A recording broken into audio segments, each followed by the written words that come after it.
AM, aka Selfie Queen. Welcome in. Thank you for being here. I appreciate you. Yes, if you are a super fan or a moderator, you get immediate access to the panel. Yep. Hey, Nixie, welcome in. We are just getting our classroom warmed up. We have 5 people in the room, which is fantastic. Hey, Molly, another wildflower that is also a super fan. Thank you so much for the hearts. Sweetheart, hold on 1 second and I'll bring you up. Molly and the minis, awesome. Okay, so for the folks that don't know, that are just getting into the space or watching from the For You feed, come on in. We're going to have a great conversation about centering foster parent voices. My name is Marika Goolsby. I'm a former foster youth and adoptee. I wrote a memoir about my time in care, and I am a live host that talks about foster care and adoption every day. We are live 6:30 a.m. and 4 p.m. Pacific Standard Time. Today is Wednesday, where we are centering foster parent voices. We are always, every Wednesday, we will be centering the voices of some aspect of the system. Today is foster parent voices. Our first one was adoptee voices. Then we went to former foster youth voices. Today is foster parent voices. Next week will probably be adoptive parent voices. And then maybe after that, social work voices. But that's the Wednesday format. Okay, so let's read some stats of Sweetheart, who was here earlier.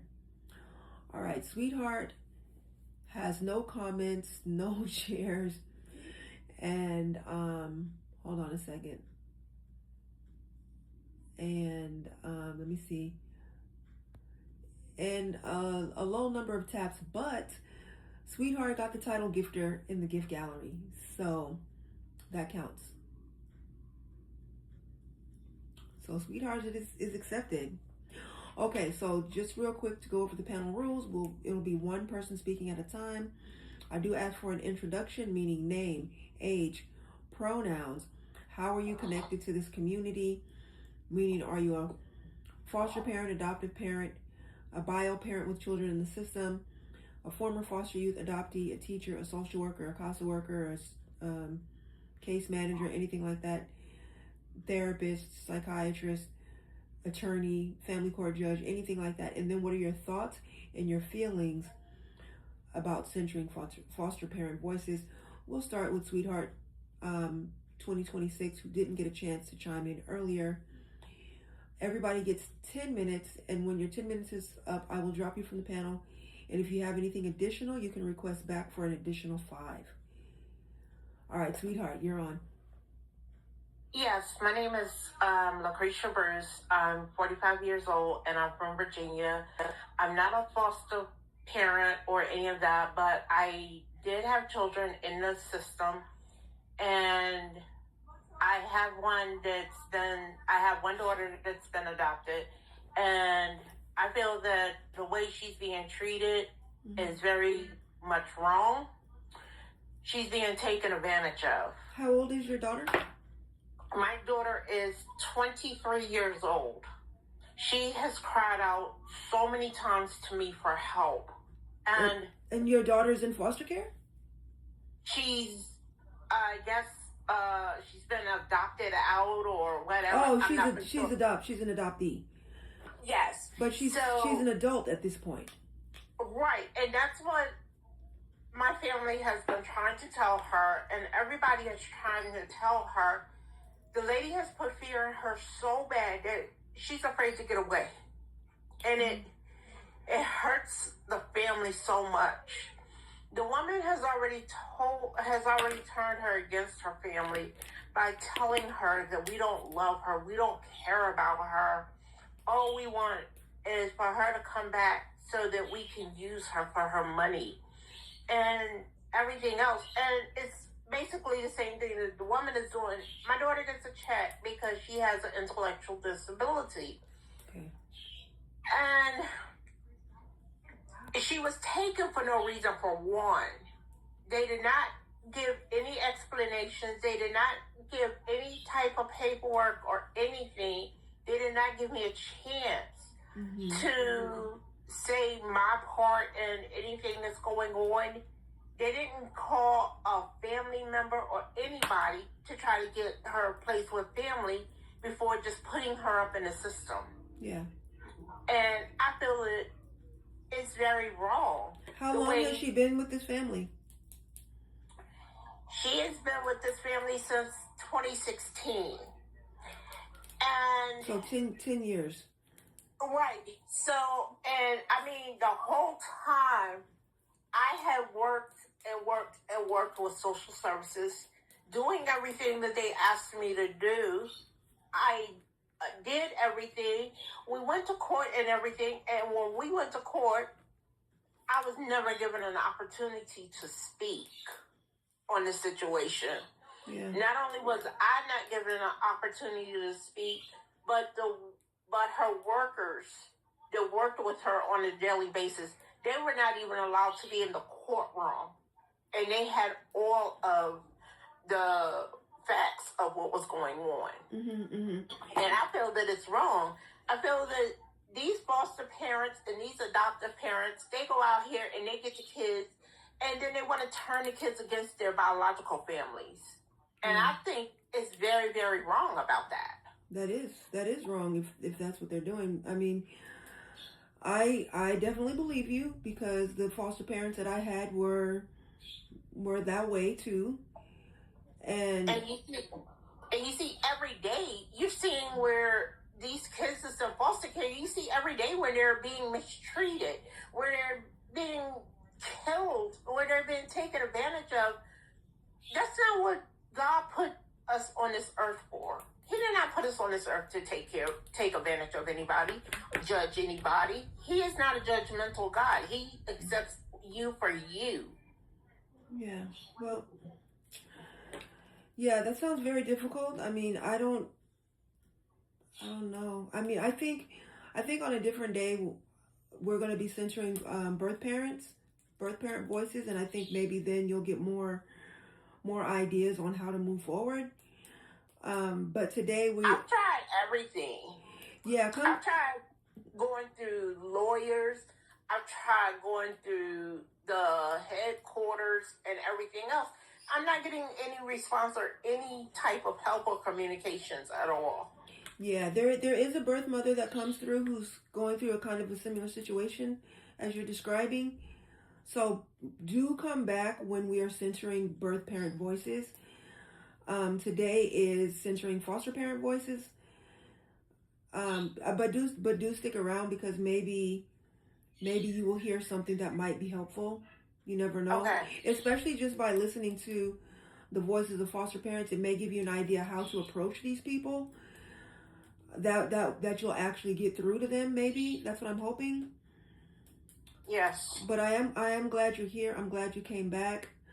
I am glad you said what you spoke out, because it is a tough situation, because your daughter is over 18, even though she has an intellectual disability, and that's being treated differently than an adult that does not have that. I have a sister and a brother that have developmental disabilities, and I haven't had contact with them in forever because they're in adult group homes. But right, and that's very challenging for herself. Yeah, that's very challenging. So yeah, please do stick around, and maybe you can get some pointers from the foster parents that are here on ways that they would want to be approached in this situation. Okay. All right. All right. Thank you so much. No problem, and thank you for messaging me and being willing to figure it out so you can speak. Yes. Thank you. All right. No problem. Care Bear, I think it is just you.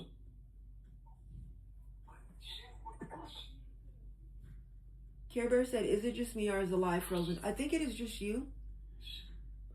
Somebody else put in the chat if the live is frozen for you.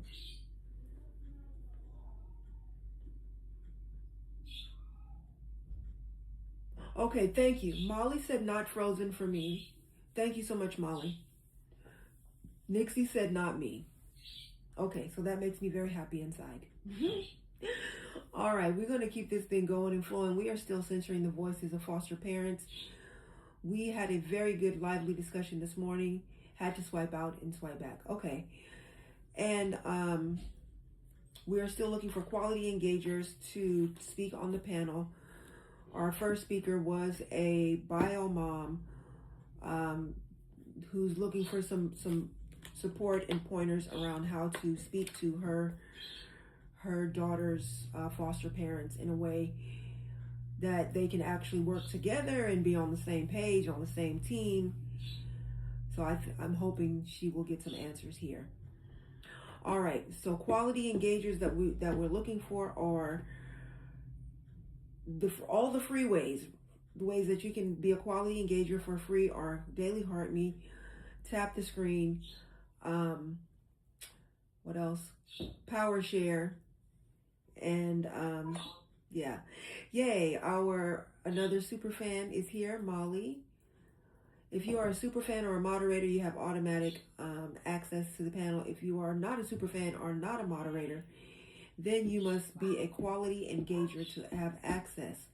Meaning, you participated in the live goal and became the title gifter, or you but everybody has to get Daily Heart Me. Got your Daily Heart Me, Power Share, which is 60 or more shares, and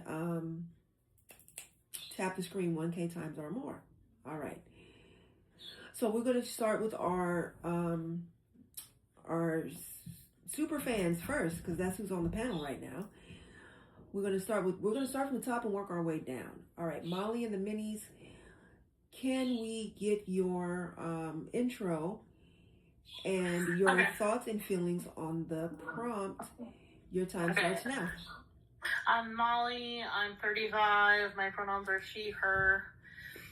I think especially like online with foster parents, I feel like there's no happy medium, or there's very little happy medium, which is where I fit in, of like, it's either foster parents are terrible, awful people, or this bubble of bio parents are terrible, awful people, and foster parents are heroes, instead of like everyone's just people. Yeah. If that makes sense. Like, I'm very not comfortable in the like space of, you know, saviorism and foster care.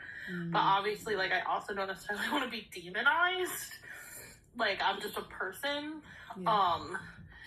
And I don't think that fostering is wrong. I don't think adoption is wrong.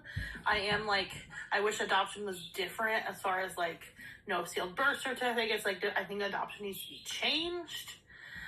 But I think it's very much too black and white thinking to be like, adoption shouldn't exist. Because, especially for my older kids, like, they would be very upset about that. Guardianship was not for them, because like there are some times that it's not. I think guardianship should be like nationalized, so all the rules in the same states, and like there's a lot of different things that I think should happen, but I don't think, and I think a lot of times, especially international adoption, is super yucky. Once again, I don't necessarily think it's always wrong, especially when it comes to kids with disabilities. There's just a lot of nuance, and I feel like the nuance, it's like so black and white out there, it's crazy. So I think that's something that I wish could change, because like the people who need to hear stuff about connected parenting and why it's wrong to talk bad about bio parents and all this stuff aren't going to hear the message if people are just telling them that they're human traffickers. Yeah, because that's going to put up a brick wall immediately. Yeah. So like, it's so hard. Or that like all foster parents are in it for the money. A lot of them are. Yeah, but not like all. I don't think being a foster parent automatically makes you a good person. Right. Absolutely not. And I don't think it makes you a bad person or someone who's just trying to steal a child. Like, I think people are just people, and all types of people foster, and all types of people end up in the system, all types of people end up being investigated, like it's people being people. I also think that it depends so much on what state you're in. Yeah. Because like my experience in Illinois has been, I mean, sometimes I think DCFS in Illinois takes kids when they shouldn't, but most of the time it's the opposite, and they don't have enough homes for kids, and so they leave kids in times where they shouldn't. But when I lived in Georgia, they were snatching kids up for like federal money for like nothing. Like it was so corrupt. Let me ask you a quick question. In the situations where they left kids where they probably could have been removed, do you think they were relying too heavily on in-home care plans? Or were they just not even doing that? I think, no, I've seen in-home care plans. So, let me see. I think I did an intact plan where I felt like the kid should have been removed. So I did intact and the child was with me, but the child had like overdosed on edibles. They were like 8 and was like in a coma. That was wild. We need a trigger warning for that one. But what is intact? Sorry. Is intact is where the kids stay somewhere else, but they're not technically in foster care, so there's no payment or anything. So once again, I don't do this for the payment because I didn't get any money, but where the kid stays somewhere like with a family friend or something, but the parents retain their rights. Yeah. And like that situation, even the intact worker said, I wish that we could take this child, but like we just don't have enough on paper. So I think that was a situation where intact services weren't adequate. There was just a lot of issues going on, like, and a lot more stuff happened. Another one of the worst ones I've ever had was the children were removed. Trigger warning for like SA. The children had been removed because the father had previously been indicated for SA against one of the older kids in the home. And then the father was not supposed to be around the kids, and they came twice. First they did intact, so they removed the kids and put them with a neighbor, and they went to do a check, and the father was with them. So they removed. And then when it went to court for adjudication, which is like where they say DCFS had enough to remove the children, I was at court. This is years and years ago. Yeah. DCFS lost the original file where the father was indicated for SA, and so they got the kids back on a technicality. Wow. And someone asked in the chat, why do they do safety plans and don't follow through with it? That is a good question, and probably so many different answers. It's ridiculous. I mean, it's just they're busy. It's overworked. Too many cases.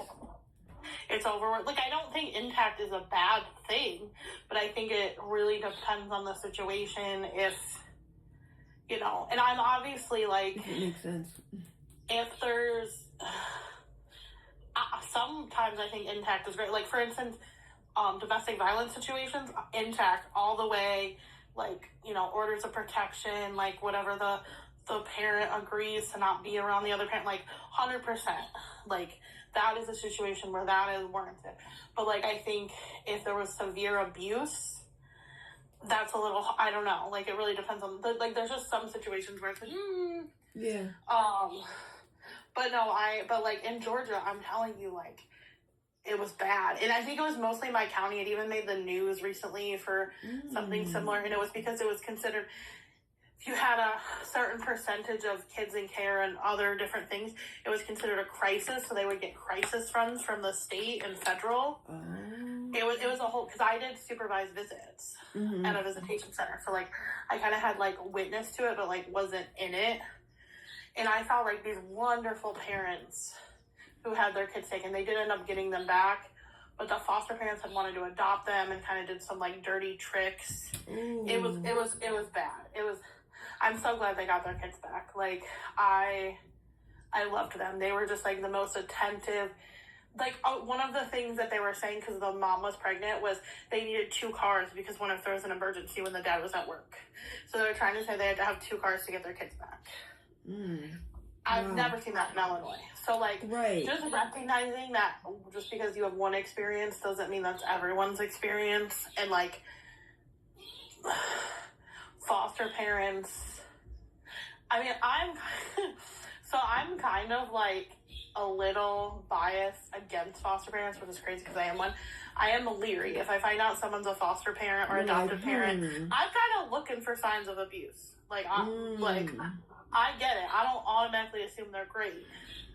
But if I don't see those signs and I see good signs, I, like, obviously change my opinion. Mm-hmm. But I am definitely skeptical. Yeah. And I would imagine you would be skeptical because you have seen more not good than good. Yeah, I mean, I've definitely seen good, and I've seen well-intended people do bad things. Right. Because they weren't adequately trained and prepared. But mostly I see people doing it for the money. I see people thinking the kid should be grateful and being, like, emotionally abusive without even realizing they're being emotionally abusive. Yeah. So yeah, I think there just needs to be less black and white. Like, I mean, there's a lot of people on the internet who would say that I'm a human trafficker because I've adopted kids. And I mean, that's a really far take.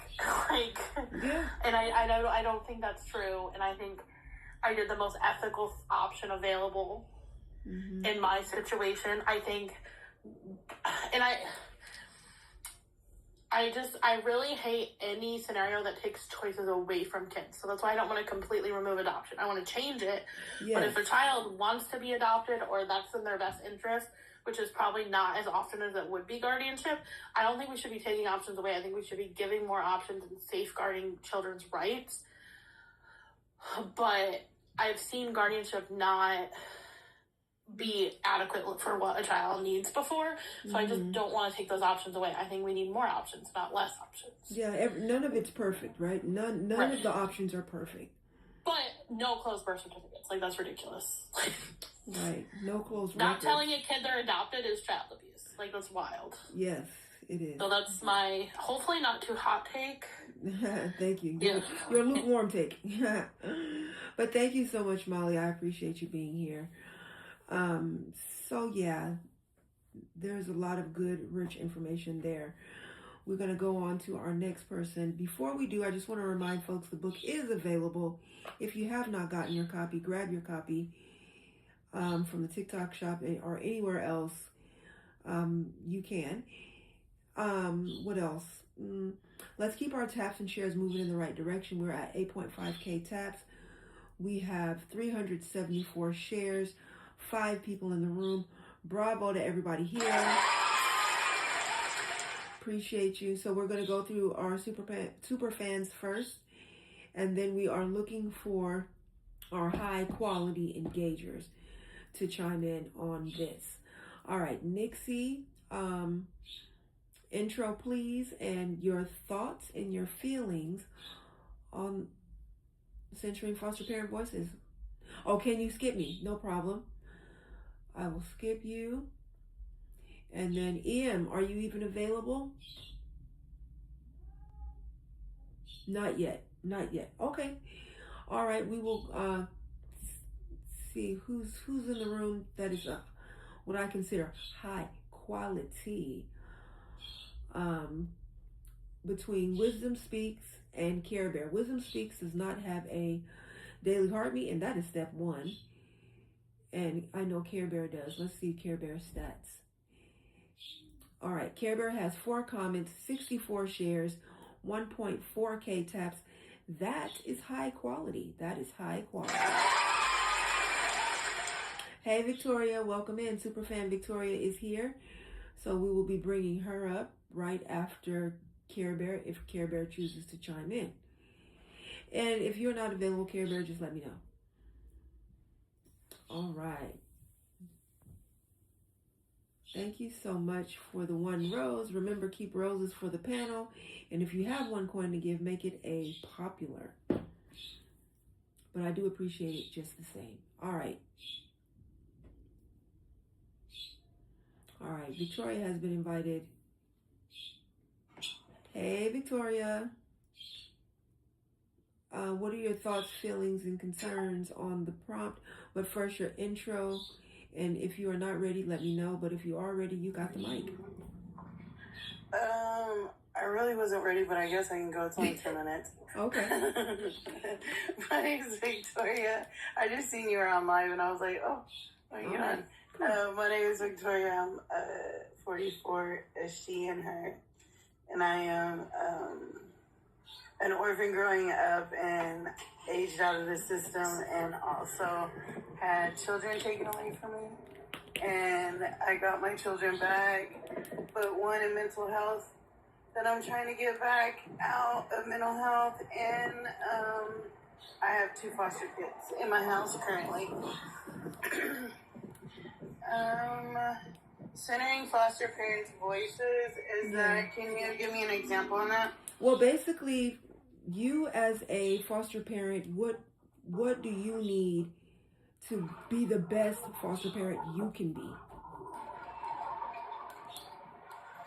Honestly, where I'm on both sides of the fence now, Yeah. on this, I feel like they have really good services for foster parents, and if any foster parent ever needs anything pertaining anything in the household of their foster kids, there's services for all of that. You just have to really just talk to your case manager about that, and it gets provided very easily. I think there needs to be more centering in the bio parents' voices. Yeah, that's coming up. That's coming up. Yeah. But as far as like foster parent, I told you like my experience in Kentucky, I kind of contradict a lot because I was raised in the system in Kentucky. I didn't know that a lot of things were wrong until I started joining this group a year ago and hearing everybody's voices and stuff. You know, like I said earlier, you don't know what you are raised in is wrong until you're an adult and really going through your life, and then you're like, oh well, that was toxic and I didn't know. That was pretty normal for me or whatever. Yeah. But centering foster parents' voices, for me, I'm gonna have to step down on this one, because if I need anything for Nate and Elena, it is given to me. I just have to open my mouth. That is good. Like, literally, I just have to open my mouth. And wait, what state are you in? Service is Kentucky. Oh, yeah, that's right. Northern Kentucky. So, like, if they need dental, hygiene, anything, and I can't provide for it, we just have to open our mouth, and the GSSS, the CPS or GCFS, whatever they're called, helps us out. So tell me something else. When you make a request for something, how long does it take for you to get that thing? It depends on the amount I'm requesting. So, like, usually what, like 48 hours to a week, huh? About 48 hours to a week. And it just depends on for instance, like, they get every, I want to say, like, every winter, every spring, every, how do you say that, every season? Yeah. They get clothing vouchers, they get hygiene, they get, and then us foster parents get money for them. So, like, our housing is way different than most people's foster parents' housing. I told you that. So my housing is way different, so I don't have to take from the children's income for housing needs. Now, some people do need that, you know what I mean, for them to have their own bedroom for their own child or whatever it is that they got going on. This is strictly for me and what I got going on in my house only when I say this. So all the way down to the people that come homeless to my house, because I do that too. Nobody pays anything. All their money goes to them, and it's like stepping stones to get to where they need to go. Saying that, like, really what I needed was, like, passes for them. Like, I couldn't afford, like, season passes. Or you like activities. Yeah, like activities and stuff like that to keep them up with my family, like to keep up like with my family type thing. So those are the things that like kind of like takes a lot of time for me to get. It does get approved, but it just takes a longer time to get approved. But if it was something like hygiene or medical or anything like that, they're pretty fast with the approvals on that. Nice. Yeah, Okay, I'm well, not even good. gonna front. But again, like I'm kind of baby, and you know, like I mean, if you need support to take care of the children, you should have it and not have to wait months and months or get it ignored or something like that. You know. But I love you. the bio parent, as a bio parent with one in mental health in a different state, and me trying to get them out of state, I get zero resources. Right. Like, at all. So I can't call and be like, hey, can I get this? Can I get that? Right, they're like, you're on your own. Good luck. Yeah, they're like, I'm on my own for sure on that. So I feel like, I don't know. How does Joey and everybody feel that are current foster? I'm kind of curious now that, what are everybody else's thoughts in different states that are foster parents? Are their caseworkers as friendly as mine, and is their support as strong as mine when it comes to that? I'm kind of curious on that now. That's what I'm curious about because I didn't even think about that either. I just automatically assumed that everybody got that level of support because it's not their child. No, you know what I mean? And so I just assumed that the waiting list for them to get services is very, very... What waiting list, though, for services? That's the thing. Other foster parents are putting in requests, and they're on a waiting list, and who knows when you're going to get whatever. Yeah. Like for... It's every 2 weeks. For clothes? No, like for dental. Right? She said dental. Like, who knows? Oh, see, those are priority orders, and whatever state you're in, I would take that up. All the way up. That's where the voice has to come in for us, for these kids, because dental is very important, and that's a hygiene thing, and it can hurt them and harm them in the long run. Yeah. So that is a priority necessity. And for me, I have to, because I told you guys I'm for the kids, like 100%. Like I don't even care if they lie to me. I'm like, I believe you. Right, because I'm on your side, period. We'll work it out later. Right, and because of that, they're less likely to lie to you because they know. Right, so like, you should hear my character letters on all these kids that I've taken care of in court. I was like shocked on the character letters and it was kind of, they all had this different but similar thing on how I parent, and I am a big advocate for these kids, and dental is very important. So I try to pick and choose my battles with CPS and when I'm going to be in their face and when I'm not going to be in their face. But when I show up to their office with a notebook, they know that I'm going to want something. And usually the supervisor will come out and be like, hi, Miss Masher, what can we do? Right, you know it's something. Yeah, but for medical needs like that, my biggest advice to you is be their advocate and go there, because I've never... In my state, I have not heard of that. Like, I've heard of our long waiting list is for, like, activities or, like, non-emergency things. So, like, if I want to, Target and JCPenney's is, like, their thing where you can buy clothes for their vouchers. And if I want, Nate is getting to the age where I feel like, and all my kids wear the same. I don't segregate because they're foster kids, they don't get whatever. So, like, Jordans aren't big at JCPenney's and Target. So, like, I get approved for that. And I'm on the waiting list for that. Those type of things. Because I'm trying to keep not essentials. Yeah, okay, that's what I was going to say. Not that, there's a word for it. Yeah, non-essential. Sorry, people who doesn't know me, I'm high functional autistic too, but it doesn't mean I'm stupid. It just means I talk and I think differently than most people. Which is but fine. I'm very Which is fine. Yeah. So yeah, it's like So to hear dental and that kind of shocks me because they're very fast acting here. But when it comes to me wanting to do like designer clothes or like activities or take them out of state or stuff like that there is a long waiting list. And that's my time. I love you guys. Y'all have the best night ever. Love you too. Talk to you later. Thank you so much. That was our super fan, Victoria. So yay. All right. Let me see. Nixie, are you available? If not, we're gonna go to Care Bear.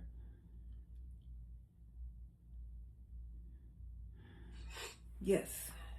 Since I chimed in this morning, I wasn't gonna chime in tonight. Okay. But I can give my intro if you want. Sure, why not? Why not? Go ahead. Hi, I'm Nixie, 39, she, her, adoptee, former foster child, and now bio parent. Yeah, I've had a little bit of a hard day today, so I'm gonna happily just sit here while I make my tacos. Ooh, tacos. Okay. All right. Well, thank you so much for being here, and I know your day will get better. If not today, tomorrow, so, or the next day. But thank you for being here, superfan Nixie, who is a rock star engager, high quality engager. All right, we're gonna go to Care Bear. Care Bear, are you ready? Yes. All right, let me start your timer. Let's get your intro and your thoughts and your feelings on centering foster parent voices. My name is Kira. I am 51, she, her, a part of the community because I was a case manager that worked with families experiencing homelessness. Sometimes their children were taken, and sometimes I was working with parents on reunification, and the last piece was me helping them find appropriate housing. First, I just want to say, Victoria, you are so amazing. Just listening to you talk, I have so many questions. Is she going to do a story time one Sunday? Because I would love to hear from her. I'm putting out there.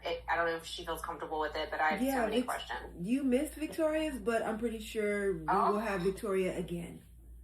Oh, please do. Please do.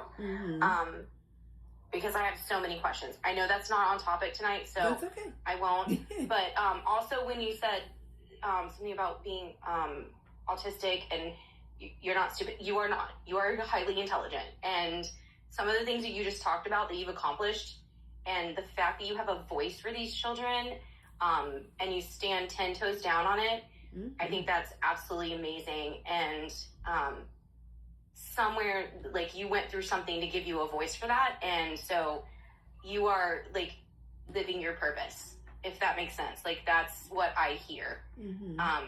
So anyways, centering foster parent voices,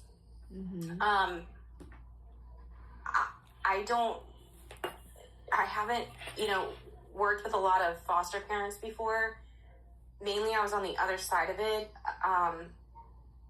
I have seen where, we have an agency here that they look like they're this amazing agency, and they have houses where they put, single or married couples in there, and then they put children in the homes as foster care. But my experience with them was they were taking homeless women and pulling their kids and telling them if they wanted their kids to stay there, they had to sign them away for a year. And instead of just taking in the mom and the kids, they didn't. And so that was grossly disgusting. And I ended up helping somebody find shelter because I was just no, is this what you want? Do you want your children to go there? And she just started crying and said no. So I was on a mission. Because she felt she had no choice, right? Yeah. She was just I have no choice. I'm living in my van. And I was no, that's not acceptable. You're telling me you don't want your children to be separated from you, which would have caused harm for the children and her. And the fact that, like I said, you have this big house, you're willing to take the children. Why wouldn't you be willing to take the mom? And like take that as an opportunity to model good parenting, to help support her, you know. And so, anyways, but yeah, that would be family preservation, right? Like that should be the first thing you do. Yeah. But as foster, like, it's talking about, like, as far as foster parents go, like, I had, you know, children that lived with me that were relatives, but because there was no, like, system involved, I didn't have any help.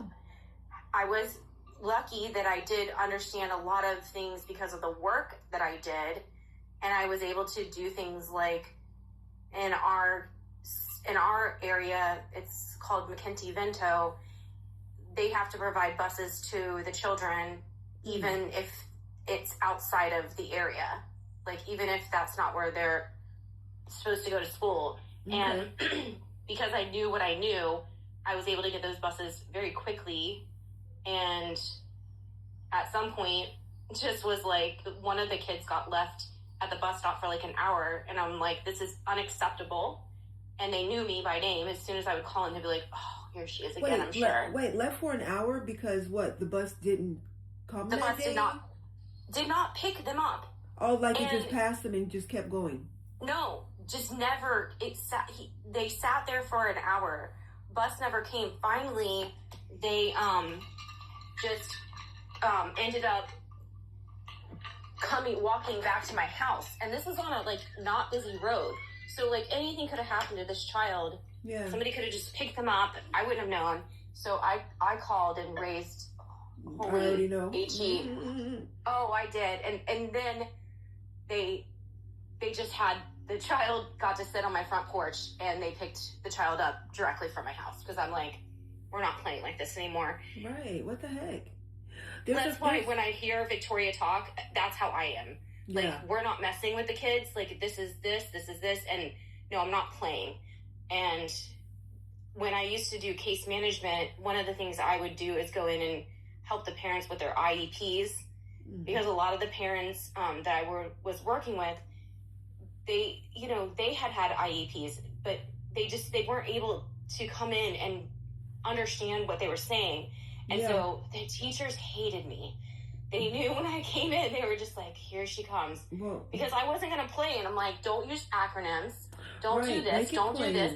Make it plain. I want solutions. I don't want to hear your excuses. I want solutions. Right. And we're not playing like that anymore. It was crazy. Some of the things I would see is that they would, like, at 6th grade, they would give them accommodations and let them move them to the next grade. And they were still working at, like, a 4th grade level. They moved them to 5th grade. Right, and now you're they really moved not them ready. to 6th. Yeah, and they moved them to 6th grade. Yeah. And I'm like, where are you going to bridge the gap? Because when they go to 7th grade, they don't give them any accommodations. Yeah. No, they don't give them any accommodations at 7th grade. Oh, wow. So now you're talking, grade. I had kids that were like, where the dean literally told me, like, he's going to drop out anyways, it doesn't matter. And he said that in front of one of my kids. I believe it. For one of my families. And I was like, I pulled that kid aside. I was like, listen, you tell me right now, we're going to stay at the school and you're going to tell me the teachers you trust and that believe in you. And the kid said 3 or 4 of them. I walked them to that classroom right then. I was like, I told the teacher, I was like, this is a child who needs your help. They trust and believe in you. They believe that you are supporting them. I need you to look me in the eyes and tell me right now that you're going to work with this child and you're going to make sure that they do not drop out, because that is not an option.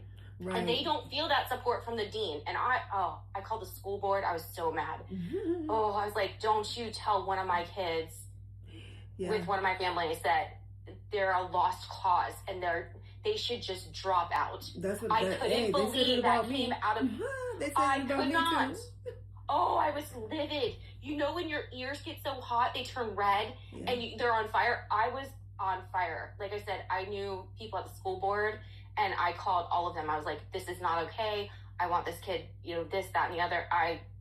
So like I said, when I hear Victoria talk, I hear me as a case manager, because I was just like, no, this is not okay. But there's a question for you in the chat, Care Bear. Okay, yeah. The question is, in your experience, are DV shelters punitive? DV shelters, are they punitive? Yeah. My experience with shelters is that they're not realistic sometimes. They have expectations that are not realistic. So they'll be like, you have to be in by this time, and that might not work with somebody's work schedule. Okay. Or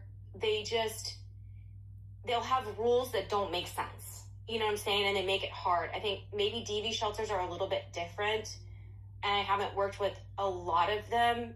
I haven't, but they make it very hard. And shelters should be all inclusive as much as possible, as far as it, unless it's a safety issue. In my thoughts, it should be low barrier to entry. We don't have enough DV shelters here. We don't have enough shelters, period, here where I'm at. So, but it's... And what state are you in, Care Bear? I'm in Florida. Okay. But I have also had parents with children living outside that people would normally think, like, oh, you call DCF on them and you pull those children. No, I'm sorry. That parent was those kids were the cleanest kids I've ever seen. She was doing everything right. She was not neglecting them. She was doing homework with them. She was parenting very well outside. Those children were not neglected. Right. And people will find that hard to believe, just on the strength. They were not. Yeah. They were not. And like I said, they were living outside, and like they were so clean.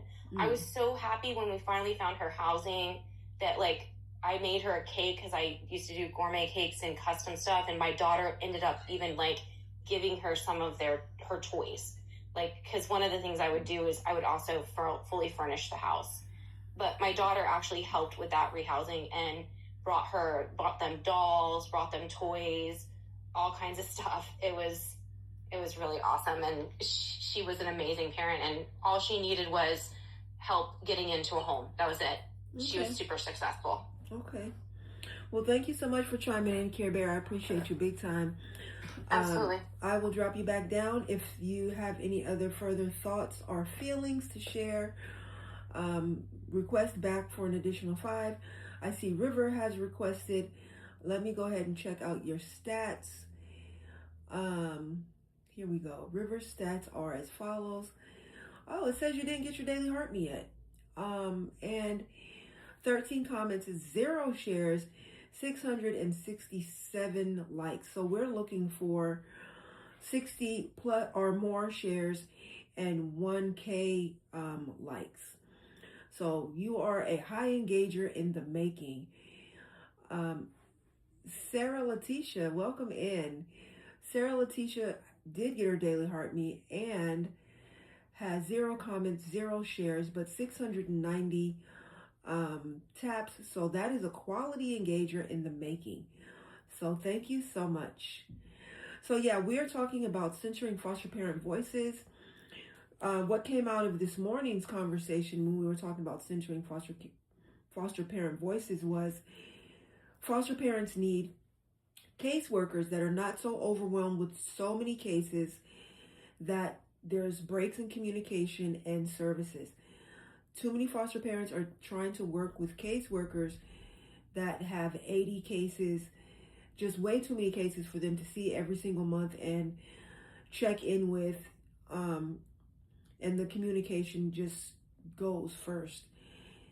Foster parents said this morning that they need case workers or case managers or social workers or however they are called in your area that don't use bullying tactics to kind of force you to go in one direction or another, like you should adopt or we're going to remove these children to somebody else, or don't have direct contact with bio family because I need to be the middle person and control all communications. So that was another thing that came out. Foster parents also said that they need to not be the only ones focused on reunification, because some foster parents said that everybody else on the team handling the case was not focused on reunification. they were basically had given up hope on the bio family and was like, yeah, most likely they're not going to get it together, so you should be prepared to adopt. They also said that as a foster parent, they need workers to not, without fully disclosing, bring them placements that are way over medicated without even telling them why or what the deal is. So those are just a summary of what came out of this morning. So let me see. We got some comments here, which I love. Oh, thank you for all the shares, Victoria. Care Bear said agree. Care Bear said too much. 80 is unmanageable. Yes, but some are doing that. Sarah Letitia said, as a foster parent, I agree. They also need to be honest and transparent communication. Yes. And Pain to Purpose, welcome in. Yes, social services push adoption. It's sad. Yeah, we need to take out somebody getting a bonus for having the most successful finalized adoptions, and we need to make it standard practice that we are looking at all options, all possibilities, and seeing which possibility works for each situation, not just you should adopt, you should adopt, you should adopt, everybody should adopt. My foster plan wasn't even submitted until 30 days before TPR. So to me, it sounds like you didn't even know that was about to be a thing. EM is reminding everyone getting on the panel means get your daily heart me. Tap the screen 1K times or more. And 60 or more power shares. Well, 60 or more shares. Pain to Purpose, yes, I've helped lots of fosters and adoptees. Yes, Molly needs an additional 5. Super fan Molly, you got the mic. Hi, I'm Molly. I'm 35, foster adoption guardianship parent. At least in my state, I've been told, and from everything I've seen, getting bonuses for like adoptions isn't something that happens. It's kind of a myth, but I think it looks good on numbers if permanency happens. Yeah. But I think that can be things other than adoption. But I was gonna say, in Illinois, and like I'm for sure acknowledging it's different in other states, but I've seen the process through and through in Illinois, and like they do push reunification, and even like in a recent case I've had that I've been around, I don't want to say too much because I'm around cases in different ways. There's been no biological parent involvement for more than 5 years, period, like no response to anything, but there still has to be a termination of parental rights trial where it has to be documented and proven that the parents were like attempted to be served, posted in the newspaper, all of these things before rights can be terminated, and it's been 5 years. So there is, and I'm not saying that's a bad thing, I'm just saying like in Illinois, from what I've seen, which is a lot, the parental rights are very strongly protected from a legal standpoint on paper. I have seen like caseworkers kind of sabotage maybe, but like legally, reunification is the goal, unless there is, trigger warning, a death of another child in the home. Then it can go automatically to TPR, or if TPRs happen several times before, you can do expedited, but those are the only 2 situations. Other than that, yes, 5 years is insane. Other than that, like, I think, but they don't want cases open. So, like, if reunification is looking like it isn't going to happen, it does look bad if the kids are in care too many months. It's supposed to be like 24 months. So, like, I'm not saying they don't push adoption. Someone's but, asking, what is TPR? Termination of parental rights. So even though there's been no contact since the kids came into care, there's still a trial determining if there's enough legal standing to terminate their rights. And it's things like they have to be attempted to be served by a process server, has to be posted in the newspaper looking for a biologic file. Like there's a lot of things in place to show due diligence. And I mean, I don't think that they'd be able, like, if they showed up and contested it after 5 years, they would probably lose. But, like, their legal rights, even though they're not present, are still very protected. Yeah. And what state are you in? Illinois. And that just, yes. that So just someone shows said they take your rights at 18 months. right. Yeah, there is Depending like a on thing the that state.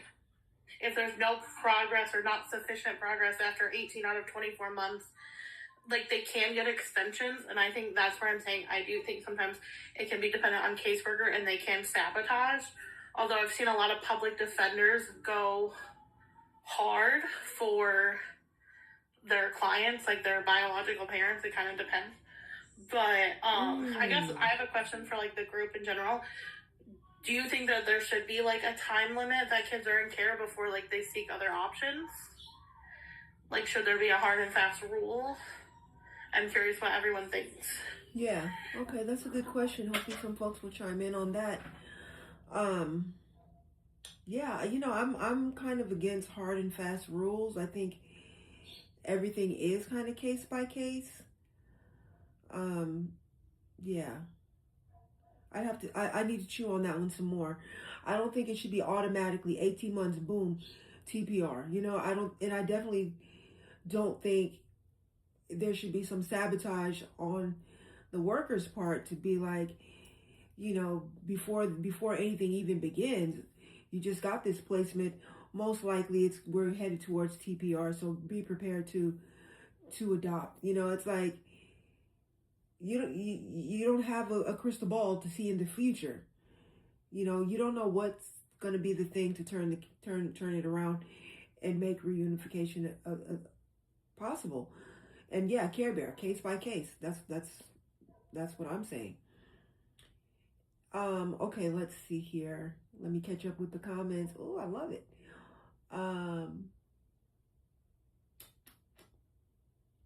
right, pain to purpose. If anybody wants to get on the panel, send me a guest request and I will check your stats. All right. Victoria said, but they don't do that. Yeah, oftentimes there's like what's supposed to happen versus what actually happens. Pain to Purpose said, that's amazing. They door posted my notifications. Ooh, I'm not sure. In Ohio. Kimber said, what?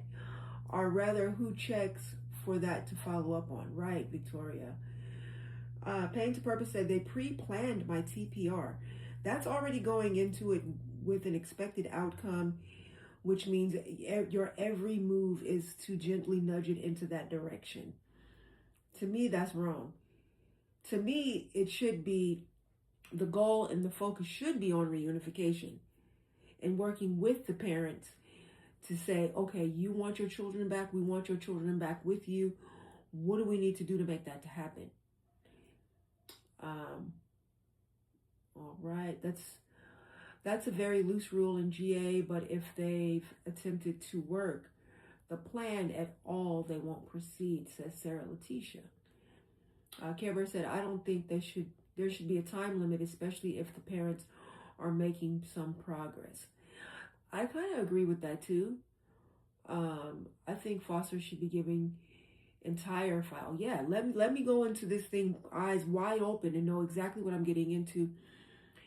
And I think on top of that, even with that, it should be a requirement for foster parents and bio parents, whenever safe, to have a connection, a relationship, a co-parenting thing even.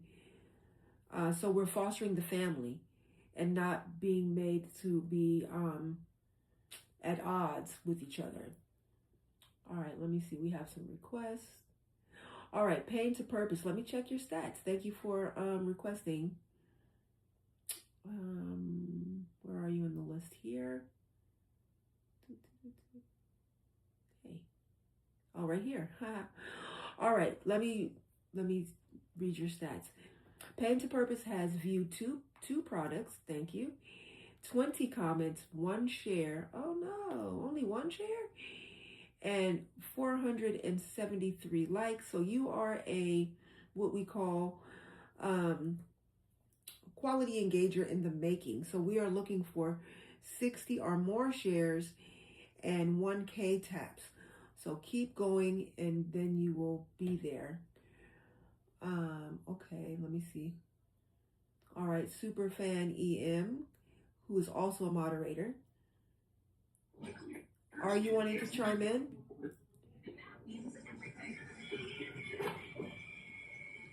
Ian?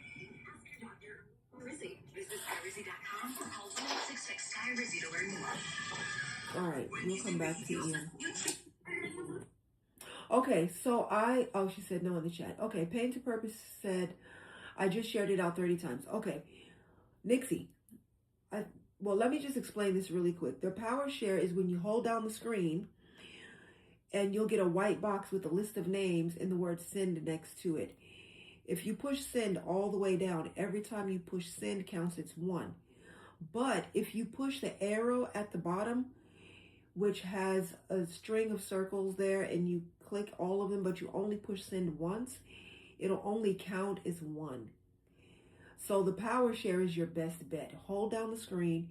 You'll get a white box with a list of names, the word send next to those names. Push send all the way down. Now, it's not important that these people actually show up. What is important is that the app knows that this is a place worth supporting and not repressing. Because if the chat isn't moving, if the live goal is not being supported, if shares aren't happening, they're like, oh, this is a stagnant place. No one wants to see this. Let's just kind of sweep this under the rug. So that's kind of why we definitely encourage people to be quality engagers. All right. Wow, we have all the shares. Okay, Nixie, I did see your hand. I will give you did you want to chime in, Nixie? I thought I saw your hand. I just had some good news. Oh, My snap. cousin texted me. Well, let's get your intro real quick, and then please do share some good news. Nixie, 39, she, her, adoptee, former foster child, and now bio parent. Okay, lay it on us. My cousin said that she heard from my caseworker today. Yes. And in the caseworker's words, I just got back from vacation today, and I'm catching up on the case file. Okay. But I do see that there is no. 1 minute. Okay. Okay, sorry. That's okay. I do see that there is no finding against the mother, so overnight visits would be allowed. Okay. So okay. She's hoping. She said from the way she was talking, it sounded like they might let me move in with her, because while I would be working, she would be at preschool anyway, and then somebody would go pick her up from preschool in their family and bring her home, and then they would be home to supervise me, so I would never be unsupervised with her. So it would still technically be supervised, you know. So, okay. Okay, well, bravo. Yes. We celebrate all movement in the right direction. Yeah, she messaged me that. She messaged me that while I was sitting up here, so I wanted to let you guys know. Thank you. Awesome. Congratulations. Movement going in the right direction. Yes. Okay. Cool. All right, we're going to keep this conversation going and flowing, and let's see, we have a request. All right, we'll check Pain to Purposes stats as well as Sarah Letitia. Pain to Purpose, you are looking at, all right, you have viewed 2 products, 21 comments, 53 shares, 1K taps. Bravo. I applaud you for being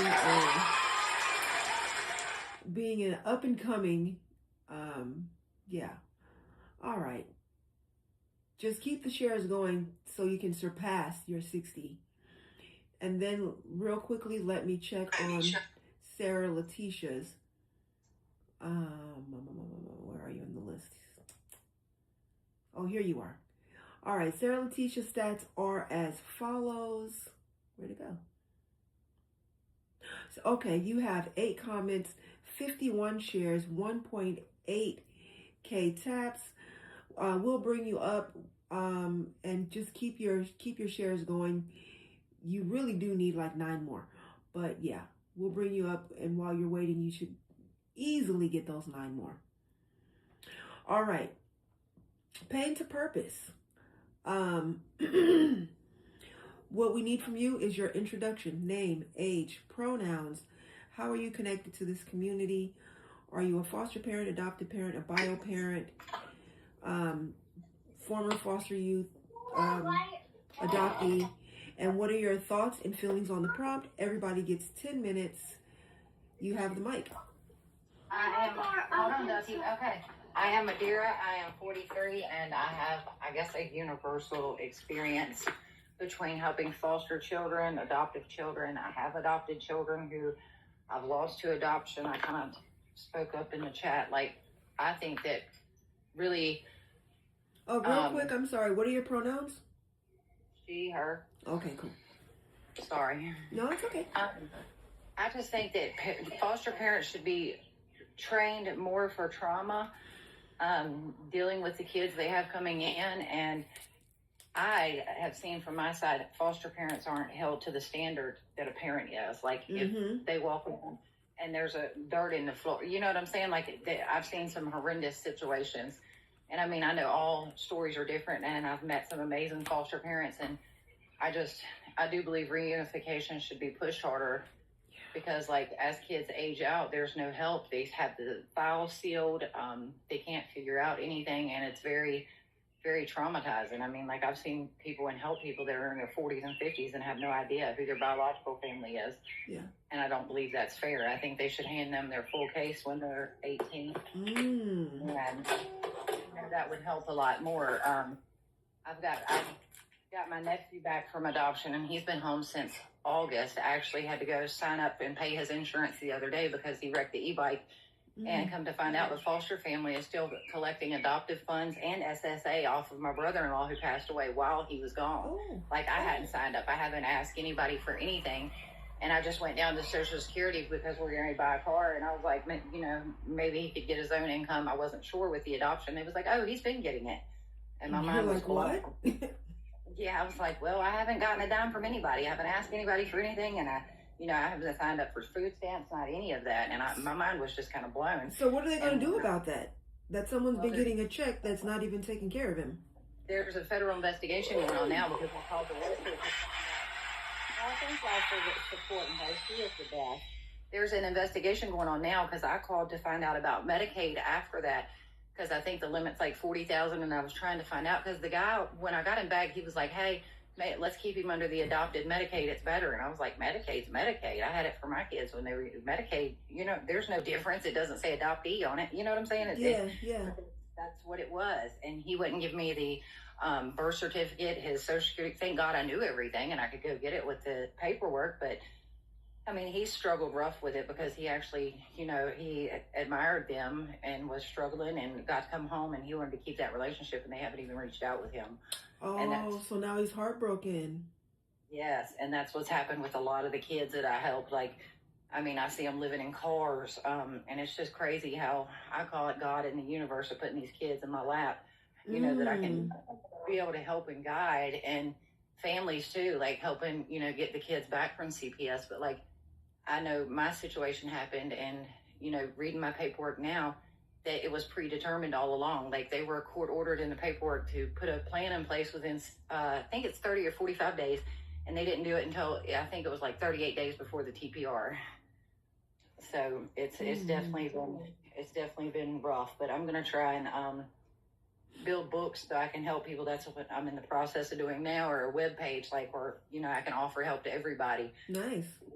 One-on-one, because it takes a village. But you know what? What state are you in? Virginia. I'm always like, you know, instead of don't reinvent the wheel, and don't you know how they say work smarter, not harder. Before you know, put your time and energy into building a website or something like that, find out who's already doing the work that you can connect with. Yes. Find out what organizations are already doing you know, help for children transitioning out of foster care or aging out that you can link up with. That's actually how I started my business, Pain to Purpose. Okay. My business here in Virginia, and a lot of my time is just my free time that I go put into other kids. And like, my daughter has no idea if some of them are her siblings or not. That's how close, you know, they are. And it's insane. And I don't get it. Like, I see just kids snatched up from the people that don't need it. Uh-oh. Maybe she got a call. Yeah. All right, she is teacupping. I'm guessing she got a call, so when she comes back, she can get her additional 5. Yeah, I don't know what happened. All right, so we're going to drop her down. Hopefully she can request back up for her the rest of her time. I just want to take a quick minute to acknowledge my A-Train sister, Love Soulfully, and manager. Thank you so much for being here and supporting the live. I appreciate you big time. If anybody is interested in growing their account and learning about the app, come to an A-Train meeting. All right, with that said, we're going to go to Letitia. I think I'm saying this right. Let's get your intro and your thoughts and your feelings on centering foster parent voices. You have the mic. Okay, I am Sarah. I'm 44. She, her are the pronouns. And I am a foster parent, bio parent, and an adoptive parent. I do think there is a need for more transparency, because when we take kids in, we don't know. I mean, they're children, but some of them are big children. We don't have all of the information that is needed, that we might not be able to provide them the proper care if we don't have the information that we need. I've had foster family friends that they asked specifically DFACS if there was any special needs, and they said no, they're fine. They go to put them in the tub, and they have a G-tube. Oh, how would you? That is if special needs. If you didn't know what a G-tube is, that is special needs. Or if you're dealing with a child that has certain types of mental health issues, or if they were a part of an SA situation and they act out, they have acting out behaviors against other children, and you have kids in your hands. And that's unfortunate, because sometimes as foster parents, if you don't have a community of people, you do feel like you're by yourself, and you're trying to communicate with parents, sometimes against the wishes of DFACS or the placement agency. And if you don't go to court, if you don't go to court, you won't know, because they won't tell you. I've tried to go to court for all of my kids if I'm able, because that's the only way that you get the real information about the case, about where it's going, because they could tell you that it is reunification. In one court case, it changes everything. From a straight reunification case to a TPR case can happen in one court case if parents don't show up, or if a judge is not having a great day and is not pleased with the parents' previous actions. It can change that fast. Punitive. It can be super. Yeah. And like I have adopted, but I'm not an adoptive home, and I'd say that from the beginning. And I think it's weird, a little creepy, that a DFACS worker would come in day one and say, "Hey, do you want to adopt this kid? Right. You mean this nice new stranger that I don't know?" Right. No, I don't. Right. They're still people. The kids are still people. Right. They don't that's not treat them that way sometimes, which is super frustrating. Yeah. And that's not giving the bio family a chance to make any changes or adjustments either. Oh, and I had a question. I have a question, Sarah. Say your name, please. Sarah Letitia. Okay. Sarah Letitia. Got it. Sarah Letitia. Now, when there is a lack of transparency or information is not just freely given, my assumption is that's because they think then you will back out and say, "I don't want this placement." Do you think that is what it's about, or is it just like they don't have it and they just need you to take the kid? I think some of it is that because there's way more kids, at least for Georgia, there's way more kids in care than they have homes to place. And so they tell you, or they kind of minimize what the issues are, so that they can get that child placed in a home. Because if the child is over, for Georgia, if the child is over 14 years old, they can be hoteled for up to 30 days, which means that they are in a hotel room with the same sex DFACS case manager, or they hire basically like a babysitter to be in that hotel room with that child.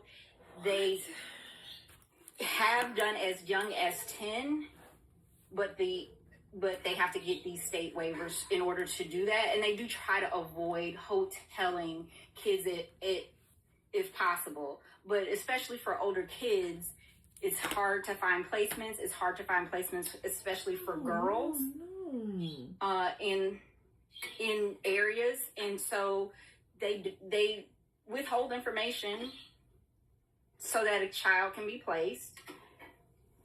But that's so temporary. I think it does a disservice. Yes, that's a huge disservice. It's a disservice to the kids, but it's also a disservice to the parents that want to help, because there's good and bad in all of things.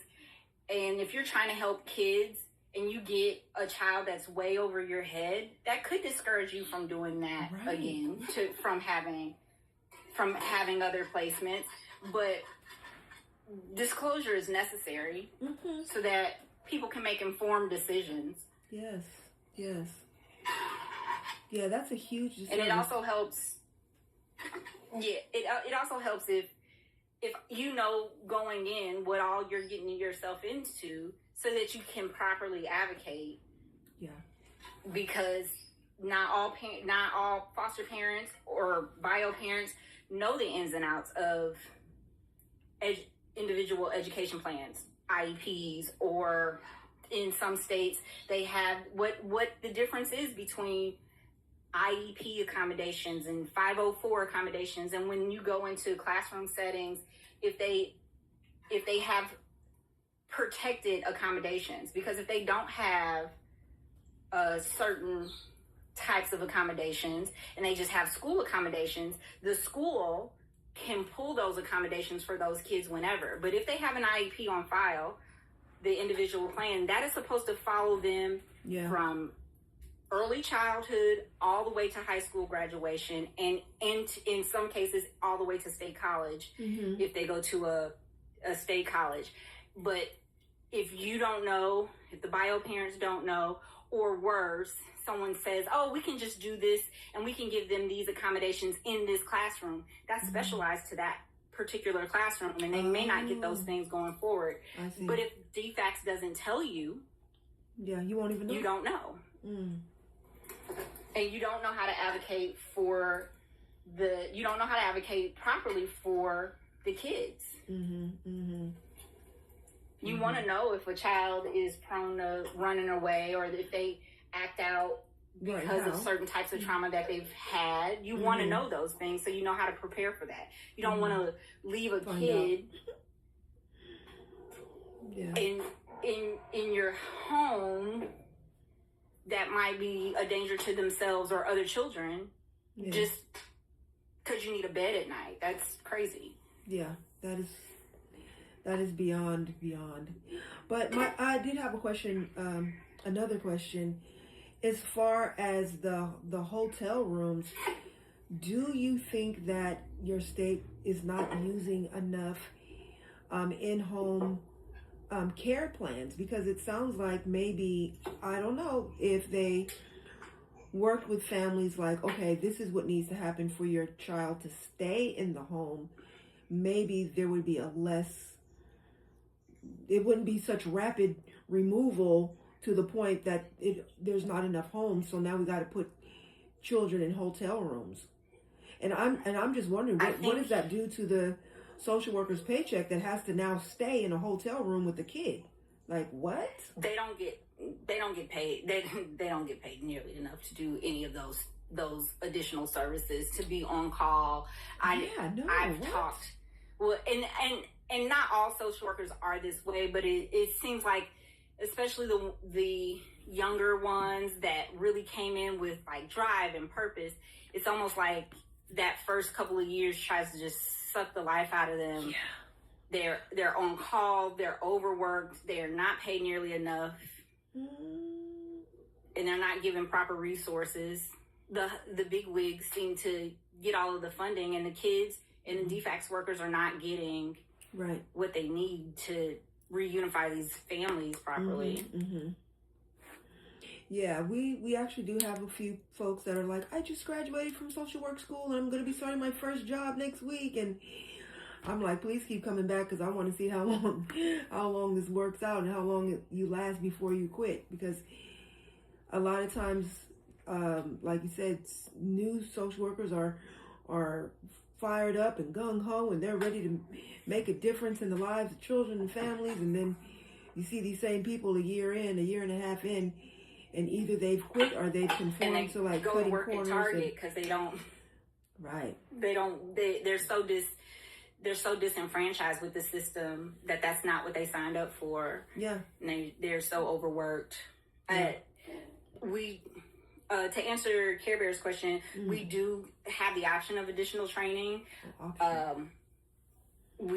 For foster parents, they have different programs, but if the parents don't know about the programs before, it's really up to the judge to give them the in-home interventions before the children are removed from the home. And right now they are trying not to take kids out of their homes if they don't, because there's too many kids in care as is. So at least in some regards, it's forcing them to keep the kids where they are as long as they're safe. Right. Okay, and then this will be the last question because your time is up. Victoria said, how much does each foster parent receive in a month? I'm pretty sure it's different based on where you are. I'm curious, is it a flat rate across the board, or if it's different per foster home? No, it's not a flat rate. No. It's based on the Georgia, it's not. It's based on the child and their needs. Yeah. Yeah, Victoria said, I know special needs is more, but I'm curious. Yeah, it depends on your state. It depends on the age and what the child needs. It definitely varies. Every state is like that as far as I know. There is no flat rate. Yeah. And that's because it's not a paycheck. It's not a paycheck for the foster parent. Foster parenting is a volunteer position. It is supposed to be a child support payment or stipend to take care of the child. So every child has different needs of care, so that check is going to vary. That's what it's supposed to be for. A lot of people do look at it like, very much. Oh, this is my paycheck. Let me get a more difficult child so I can get a bigger paycheck. But that's not what it's supposed to be. All right, let me see. Yes, correct. open the windows or oh. Thank you, honey. I'm okay. All right. Let me see. Thank you so much, Letitia, for chiming in. I appreciate you being here. I'm going to drop you down from the panel, and then if you have anything further, you can definitely request back up to the panel for an additional 5. All right. No problem. So we're going to keep this conversation going and flowing. I just want to remind folks the book is available. It is my memoir about my time in care as a foster kid and adoptee. Basically, if you're a foster parent, get this book so you'll know what not to do. Don't do none of this stuff that this little girl had to live with. Don't do any of it. And I just want to go over the stats of the room since I've been going over the stats of each individual participant. We have 24.7K taps, 1.1K shares. Bravo. We have 8 people in the room. Our league is a D1 in the top 10%. That is super close to a C5. Super close to getting back in our C League. Thank you for viewing the memoir. I appreciate that. Okay. Hold on one second, Victoria. You will be next. We have been live for 1 hour and 33 minutes. We have had 107 viewers, 0 new followers, 11 gifters. So far, this live has made $5.55. And bravo to everybody in the room. That is what we call full transparency. I let y'all know what's going on. Full transparency. All right, Victoria did ask for an additional 5. Let's get your intro just in case somebody is new and didn't hear it the first time. You got the mic.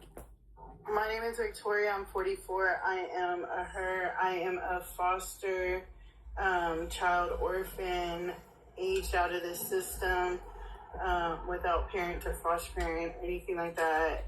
And then as an adult, I had children. I went to prison, got them taken, and I'm currently in the process of getting my baby back who's in the mental health system. And I also currently have 2 foster kids in my house as we speak. I was just curious because I hear a lot of people, first and foremost, that lady spoke beautifully, like very correctly, very beautifully. There wasn't anything that she didn't say that wasn't for the state of Kentucky either. And right now I shared on, I think I do a lot of sharing on my TikTok, but then I erase it because, you know, I'm also going through a federal court and all that other stuff. So like I get paranoid on what I share, what I don't sometimes. And so I'll erase it. But if you go on my page, if there is one on there, Kentucky's governor and people are trying to get volunteers to go through their cases because they have so many cases. Because the same thing, they're having kids and these workers having to sleep in hotels, and they don't have enough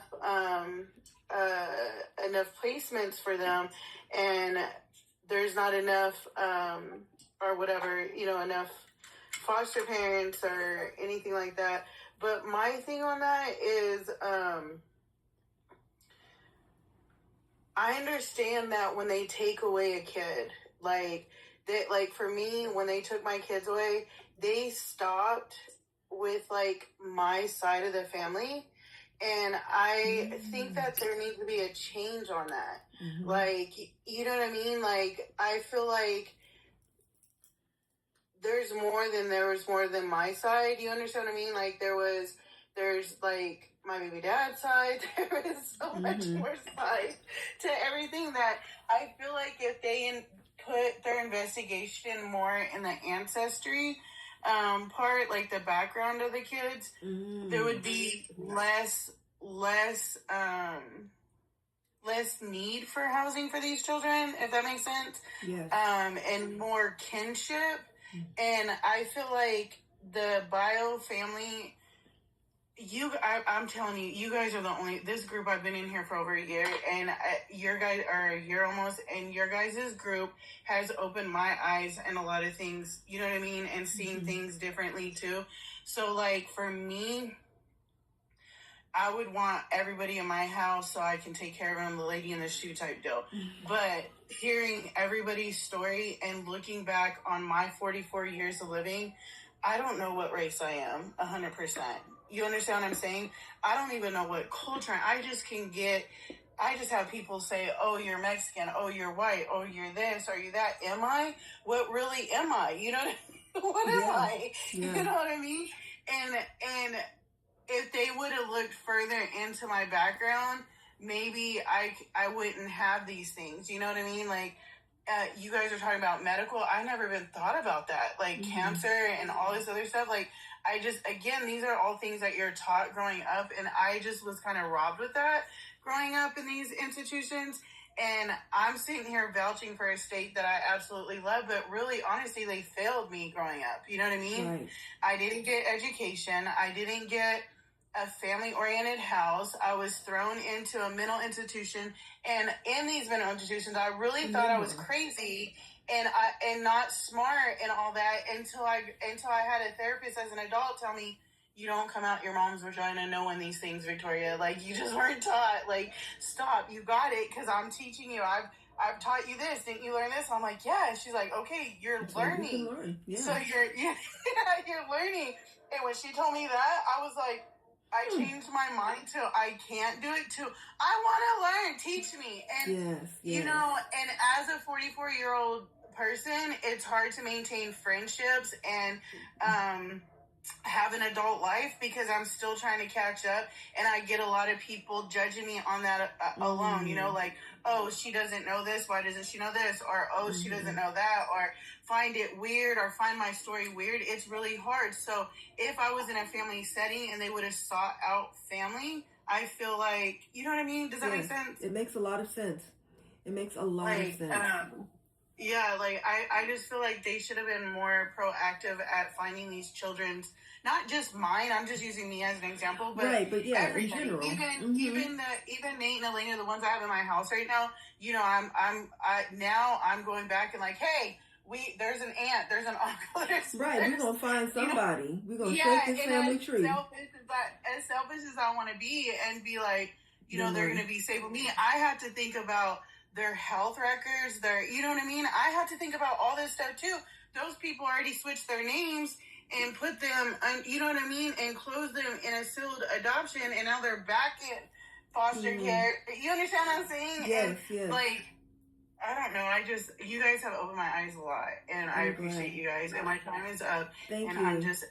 And Care Bear, I am smart, but I'm just saying, like, when you're taught one thing, like for me, like in my group homes and my institutions I was in, like, they can't tell me I'm smart or they lose funding. And then I'm not going to have a place to stay. Do you understand what I'm saying? If you get too smart to transition out, then they lose their money. Yeah, so for all these years, they tell me I'm not smart, I didn't know this, I don't know this, I'm this and I'm that, and I can't do this and I can't do that. When in reality, I could do all those things, but if I would have done those things, where would my placement have been? Right. You know what I mean? Right. But that's all I gotta say. I love you guys. Bye-bye. Love you. Bye. Thank you so much, Victoria. That is Superfan Wildflower Victoria. Awesome. All right. Sarah Letitia said there's so much data that support the need for familial bonding even outside of the nucleus family. Exactly. Family is more than just mom and dad and siblings and the dog, right? There's more to it. And when we are talking about maintaining that family connection with whoever is safe and appropriate, we're not just talking about parents. We're like, what about siblings? What about auntie and uncle? What about grandpa and grandma? What about cousins? There's so much more to the family than just that immediate mom, dad, and siblings. And and I love that Victoria just said, like, address the fact that some foster parents will say, well, mom and dad can't do it, and there's no siblings to mom and dad, so no auntie, uncle. Well, my search is over, and they won't even look any further because they're like, I've done it. I did that. until you guys woke me up on that. So I know it's like, I'm not judging anybody. I don't want that to be a judgment, because I'm not judging anybody, because I personally, as someone who got their kid taken, and you know what I mean, I personally was like, oh, okay, I'll keep them. Yeah, I'll adopt them out. I was quick for that. I was on, and now I'm like, oh, hold on, let's check this keep out. looking. Yeah, Yeah. exactly. Because I'm like, even if you do end up needing to become the permanent placement, you can still have contact with family so they can have those cultural mirrors, you know, and visitation and phone calls, and know where they came from. So, yeah. Thank you so much. I appreciate you being here. Big time. All right, let me see. Who has not chimed in? Care Bear. Care Bear, have you chimed in? I don't think so. And the Village has not chimed in either. So let me just check some stats here. All right, the Village has... Okay. All right. A high quality engager in the making. 1 comment, 0 shares, 99 tabs. All right. Up and coming. And then Care Bear, who I know is high quality, has 40 comments, 129 shares, 4.3K taps. Everybody be like Care Bear. Yes. Nope, read mine. I'm feeling jelly. Okay. All right, we're going to read Victoria's now. All right, Victoria has viewed 1 product, add 4 products to her cart, has 45 comments, 381 shares, and 3.6K taps. That is high quality too. Yes. Awesome. Thank you. All right, cool. So we got some quality in the room for sure. All right, Care Bear is invited. All right, so yeah, just to recap, we have been talking about centering foster parent voices, how important that is, that foster parents get more training, transparency when working with social workers, caseworkers, however they're called in your area, that they're not bullied into decision making, that they are not the only ones focused on reunification, that they are not being sent children that are overly medicated without even being told what they're on or why. And yeah, all right. Care Bear, let's get your intro and your thoughts and feelings on centering foster parent voices. You got the mic. I was already up, so I don't need a full 10 minutes. You already had me up. It's okay. Okay. You know what? I'm like, am I remembering from this morning or? It's okay. But I just wanted to come up and say hi to Victoria, and I love you. You're amazing. I'm just so in awe of you and everything that you do. So glad you're here. So glad I met you. Same. You have an amazing perspective, and your voice should be heard. And I know you are a mama bear, and you make your voice heard. God, yeah. And so that was it. Okay. She's awesome. Love her. Like, okay. Ditto everything Care Bear just said. Yes, I agree. and give her my 4 minutes, because she deserves it. All right. Well, thank you. Well, I don't need to give anybody's time away, because everybody can request an additional 5 if they need it. So remember, your time is your time, if you use it or not. All right.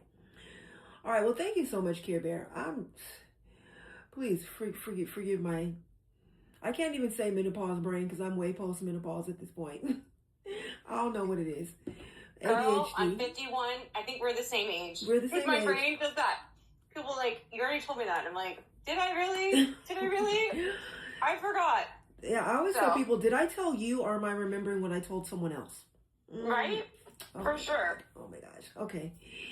Thank you. And Victoria said, thank you all for teaching me and not judging me. Not a problem. This is a judgment-free zone. Judgment-free zone. You don't know what you don't know until you know. Okay. Let's see. All right, cool. So yeah, this is what we've been talking about. Every Wednesday we will be centering the voices of another community or aspect of the system. We started off centering adoptee voices, then we were centering former foster youth voices. Today we were centering foster parent voices. Next week it will either be adoptive parent voices or social work voices. Not sure yet. But either way, I think it will be a good and lively discussion, because as far as I'm concerned, everybody is lied to. Oops. Everybody is lied to in the system. Can we do... Yes, bio-parent voices will be coming. Yes, definitely. Everybody gets lied to in the system. And I think that is a huge problem. And children and families suffer because of it. Big time. Judgment-free zone. That's right. All right. So let me see how long we've been going. We've been going. Okay, we still got a little bit of time. Let's keep our taps and shares going up. We're at 29.9K taps. We have 1.2K shares. Bravo. 7 people in the room. Can't wait to have the case manager voices heard. Yes. We're in a D1 in the top 10%. Oh my lordy, we're so close to the C League. I can smell it. I can taste it. Let me see what else. We've been live in an hour and 48 minutes. We have had 118 viewers. We've had 1 new follower, 11 gifters. This live has made a total of $5.70. I'm about to go paint the town red, apparently. And yeah, bravo to everybody here. I love and appreciate all of you. So those are the stats. And I think at the end of all this conversation centering foster parent voices, foster parents that are actually in it for the right reasons, doing the best that they can with what they have, need more support. I also think it's very true. We need to make changes to the system to attract the right people that are in it for the right reason. People that come into foster parenting because they think it's an easy way to get paid need to be weeded out, because it's not a traditional job where you're getting a paycheck, and that needs to be made clear to people. This is not your paycheck. This is child support. This is a stipend to take care of the child. This is not to pay your bills or pay for your vacation or anything like that. And we do have a few foster parents that come in here that say, we use everything for the children, and if there is anything left over, it's put in a savings account for the children for when they get 18. Then they have a little nest egg to either go off to college with, or independent living, or whatever they're going to be doing transitioning. I love when I hear that. It's not a paycheck. It's not a paycheck. I cannot say that enough. And then, of course, there are, your traditional narcissists and PDF files that come to it because they see, ooh, free kids for me. Like, we need to weed that out. That did not happen in my situation. It didn't happen. But there needs to be some way. There needs to be some way to weed these people out. So we're only dealing with people that are 100% fully trauma informed and ready to help a child have a place to stay while we're working on reunification, or grieving the fact that reunification isn't a possibility. Thank you for the club power heart, Victoria. I appreciate you big time. So either you're not just trauma informed care, de-escalation, there's all kinds of training. Yes, I agree. De-escalation. Yeah, that way, yeah, that's a big deal, because if you have a traumatized child and you do not know how to de-escalate them when they are triggered or when they are hurt, and you escalate them even more, that's when you have to have the police called and all this type of stuff. And now kids are going into locked facilities, and it just goes bad from there. Do you think all children need to go home or per case? I think it's definitely case by case. I would love it if the goal starting out is always reunification, and then case by case, it could be like, you know what? For so many different reasons, maybe parents are like, you know what, my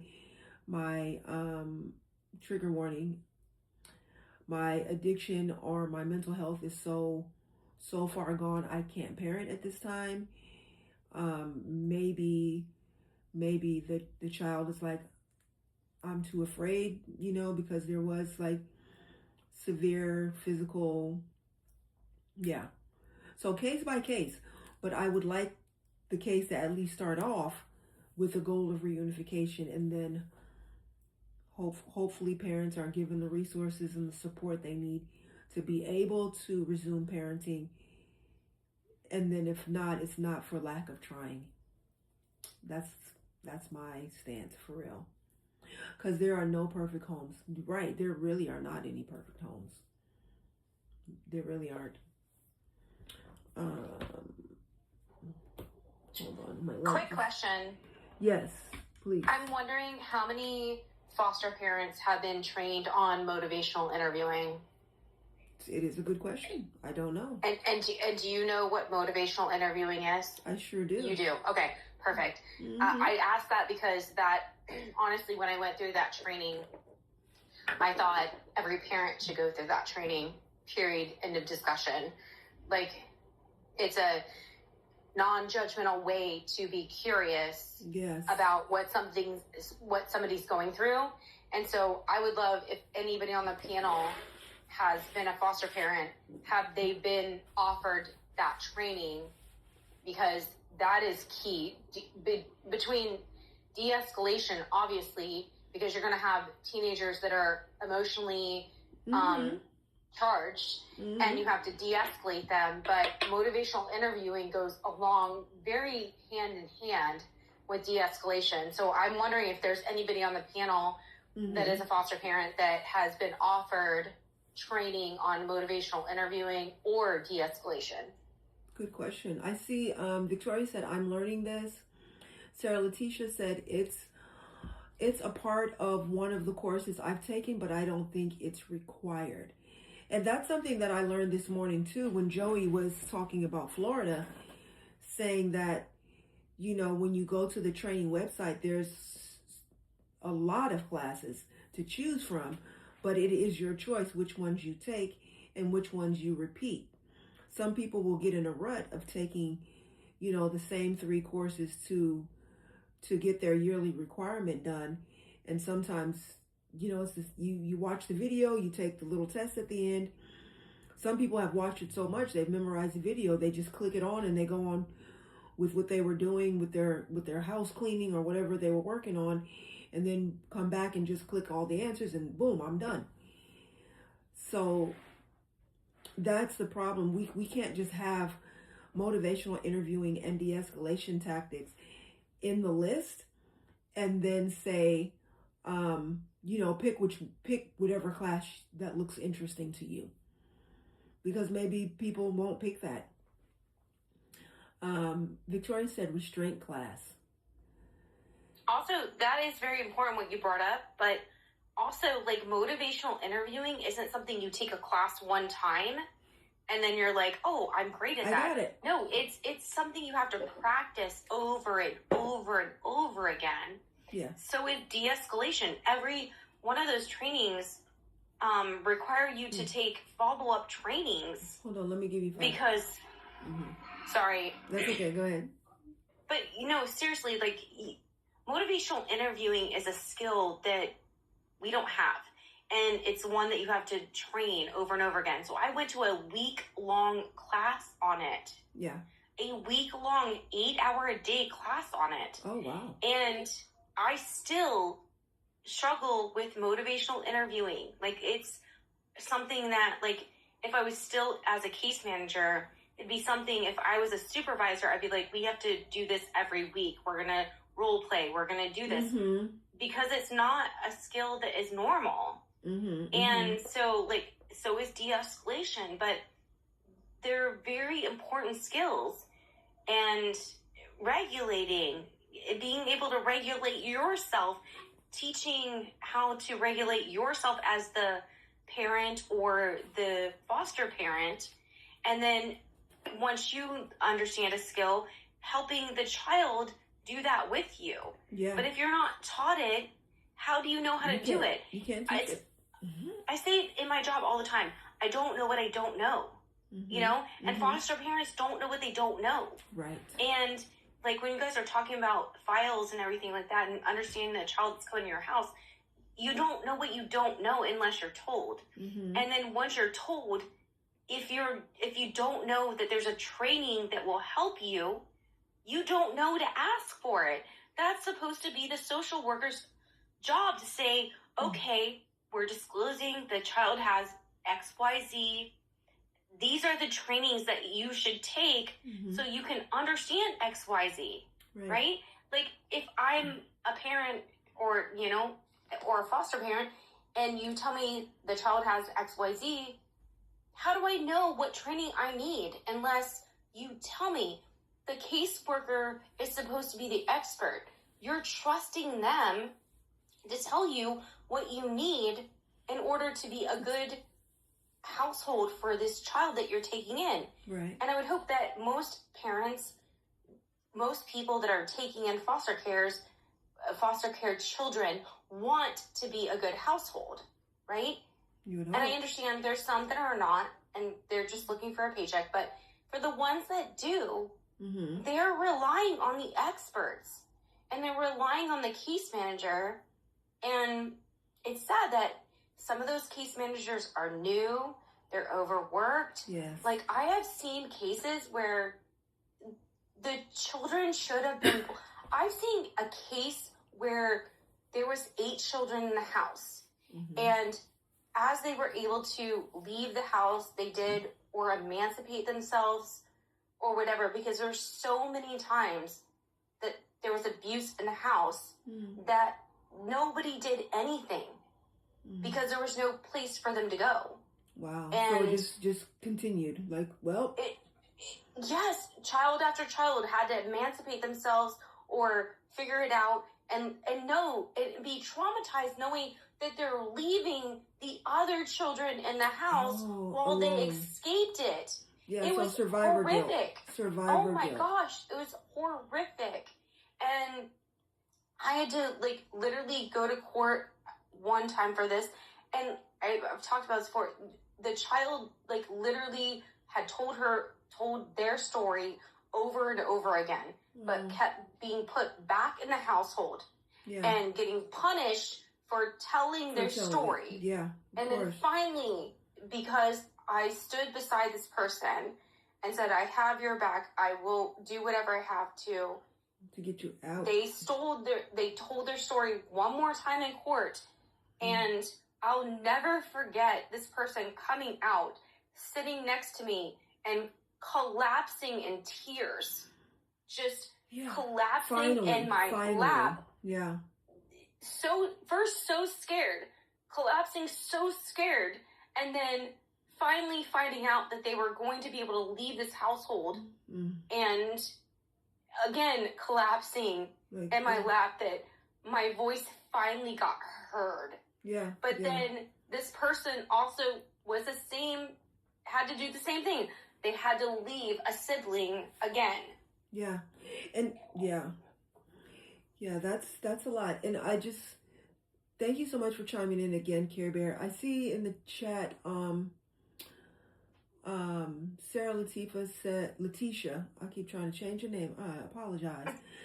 No, it's definitely something you need ongoing training for. Victoria said every 6 months for me. Sarah Letitia said so many case managers are so overwhelmed they wouldn't know if they're experts or not. And that is the problem.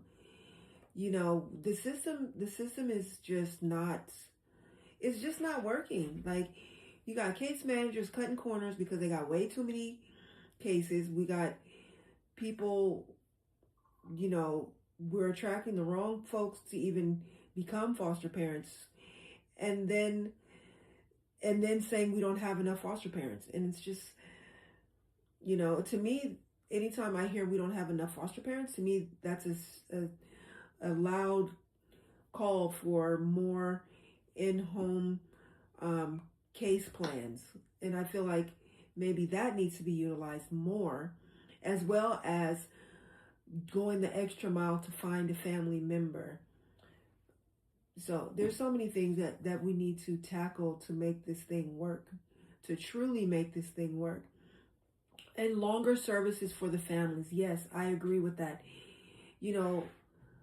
Saying to someone, you need to change your entire life in 12 months is a lot.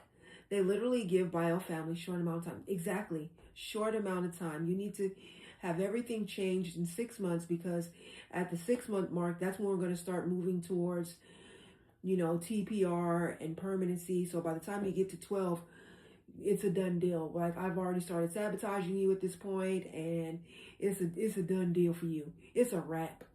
And it's like, dang, I just barely got a job. I just barely got, found the therapist that I can connect with. I've only taken one class, and you're like telling me you're cutting me off from my child forever. Like, don't get me started. I've already gotten started. Let me see. Sarah Letitia said it's a lot of systemic issues that simply can't be addressed in 18 months. Exactly. They expect sobriety, work, housing, and parenting in 6 months. Right. And then TPR. And that's what I'm talking about. We need realistic timelines, as well as realistic support. Hi, Rachel. Welcome in. Get you started. Share your story. Yes. Thank you. Yeah.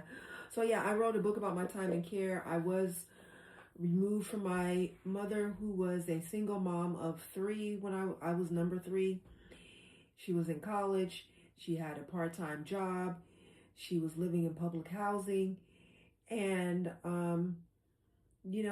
I always say all she really needed was daycare, therapy to deal with past trauma, and a parenting class. She needed those 3 things to be able to continue to parent. And she didn't get any of that.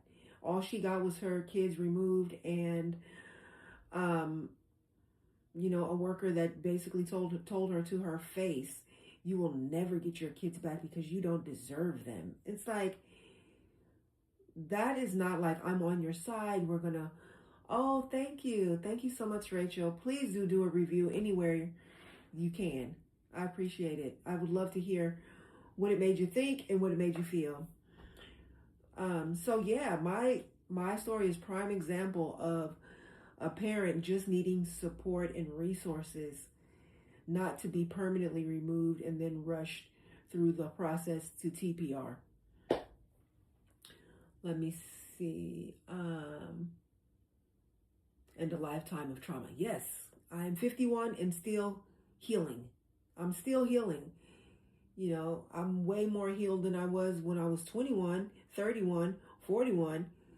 Probably I'll be more improved at 61. We'll see. I'll wait till 91 for dementia. Just joking. All right. Let me see.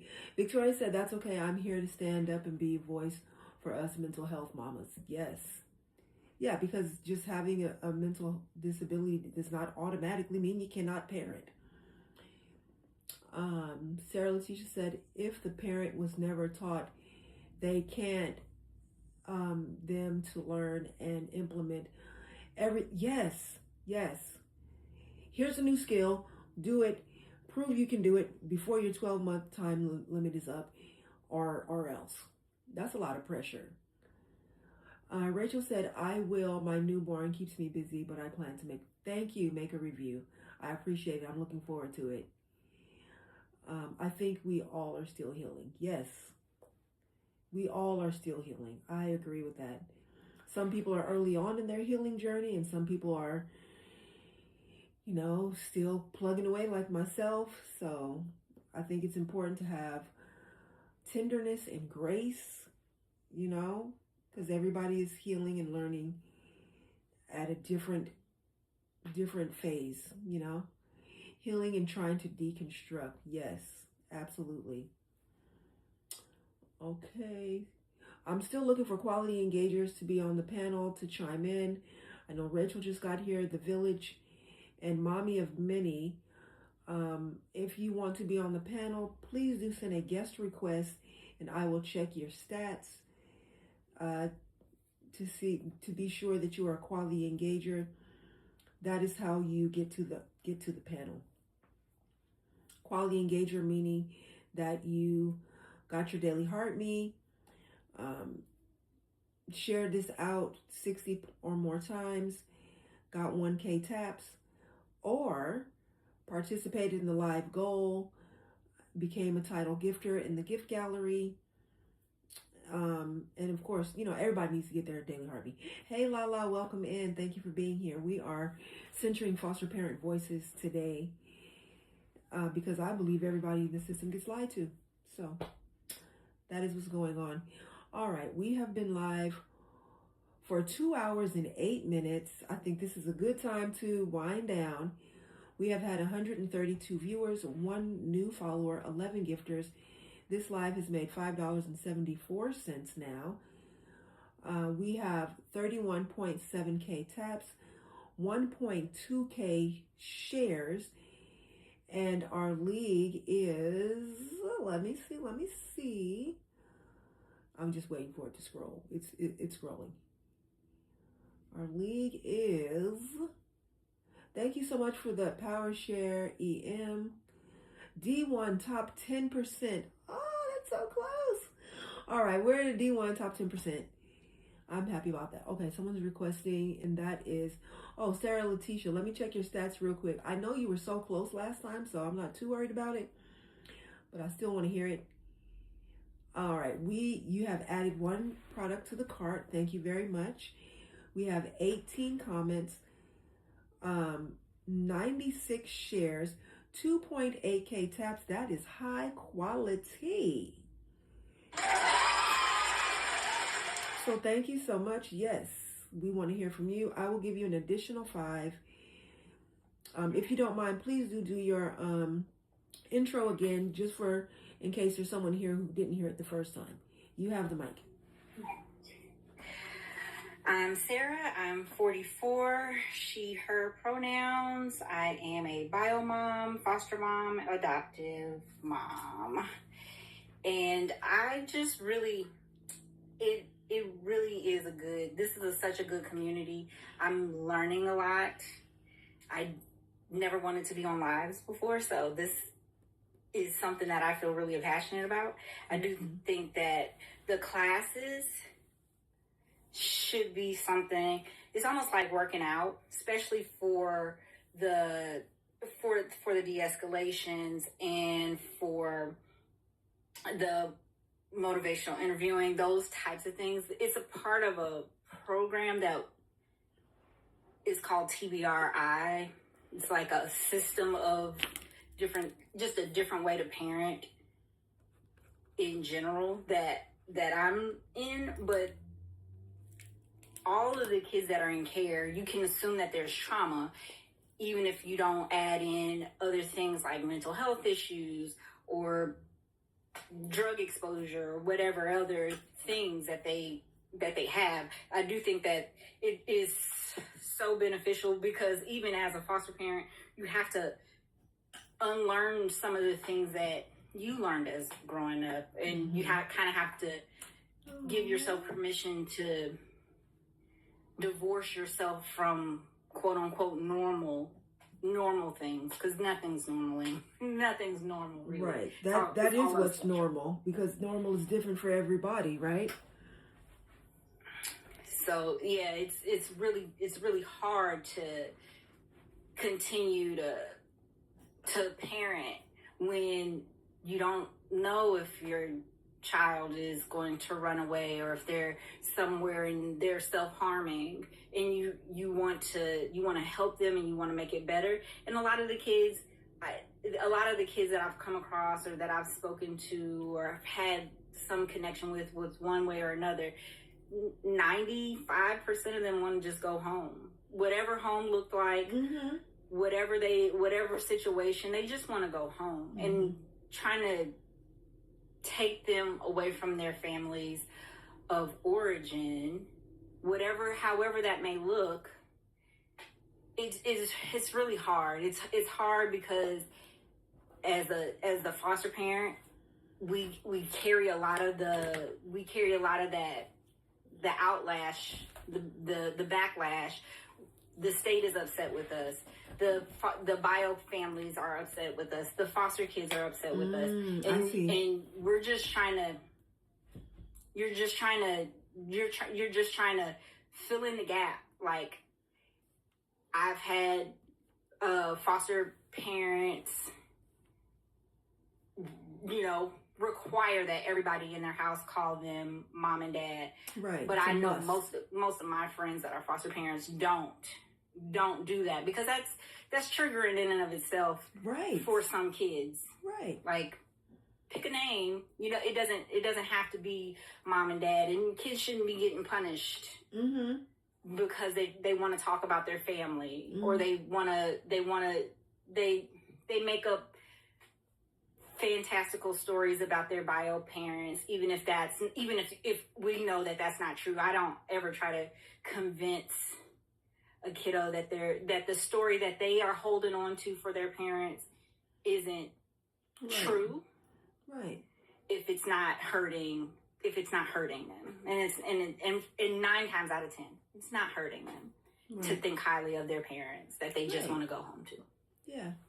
Thank you. Thank you so much for chiming in again. I appreciate you big time. Thank you, Em. Em said my hair is so cute. All right. Yeah. Thank you so much, Sarah Latifa. I'm glad you are here. I'm glad you are a wildflower. Come back as often as you can. We are here twice a day except Sunday. We are only here once. So we do 6:30 a.m. and then 4 p.m. Pacific Standard Time.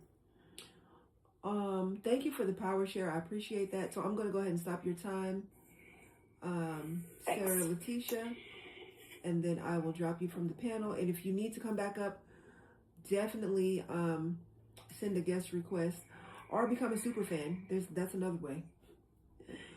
All right. Someone else is requesting. Oh, okay. Em, did you want to chime in? Because we are really about to end. So you want to be the last one? I was hoping you would keep going. Oh, you were? Oh. Yeah. More people are coming in. Okay. I mean, if someone comes in new that wants to chime in that hasn't before, yeah, I'm with that. We've been on 2 hours and 15 minutes. My goal is always between 2 and 3 hours. But yeah, let me give you a timer so you can do your intro and share your thoughts and feelings. EM 49, she, they, and connected to the community by being married to you, the host, Marika, and by learning so much about foster care and adoption, because I was one of the people that just didn't know or realize, and then learning so much from the panel and everybody in their lived experience. You forgot something. You forgot something in your intro. Victoria said, and twin.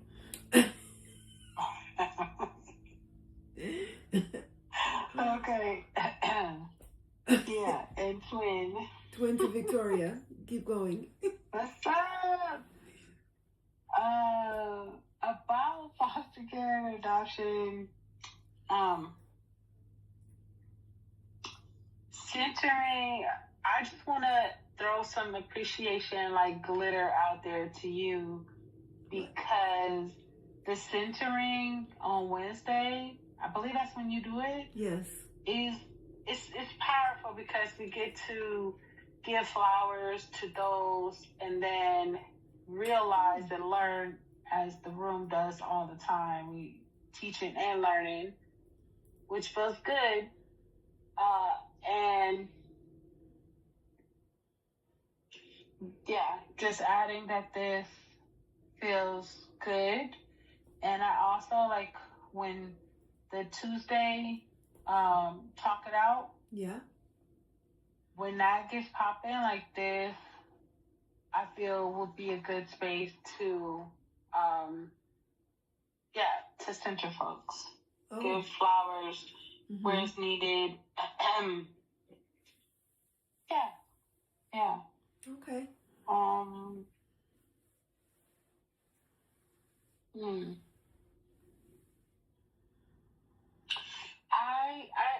something that's on my mind right now is when, if everybody hasn't seen the review or the unboxing of Marika's video, Marika aka Orphan Girl's video, from Carlos Dillard and Dillard Management, and what is it?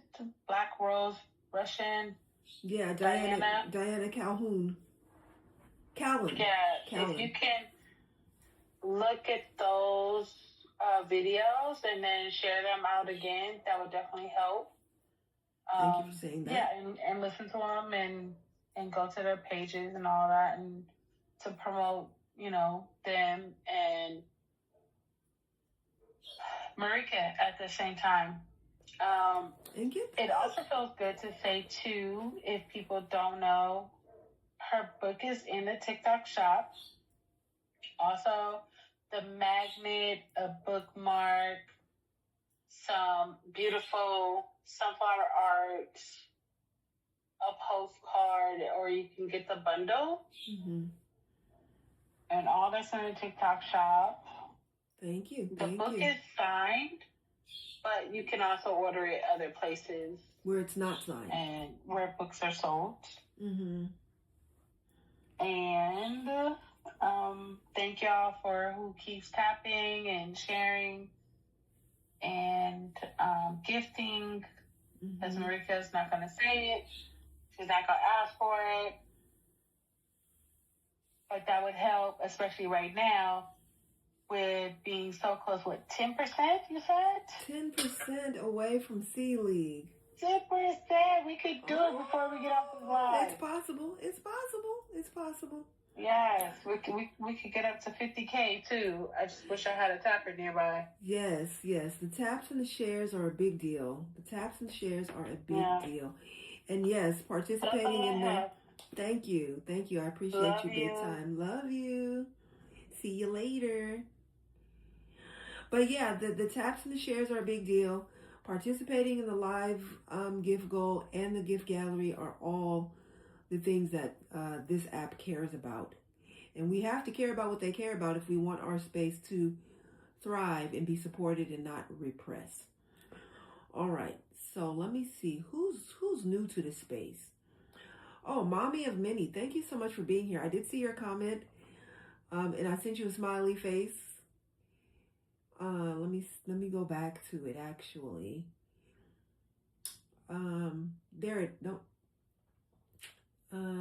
Okay, as a foster parent of 15 years, I enjoy this panel. Thank you so much. We are glad you're here enjoying the panel.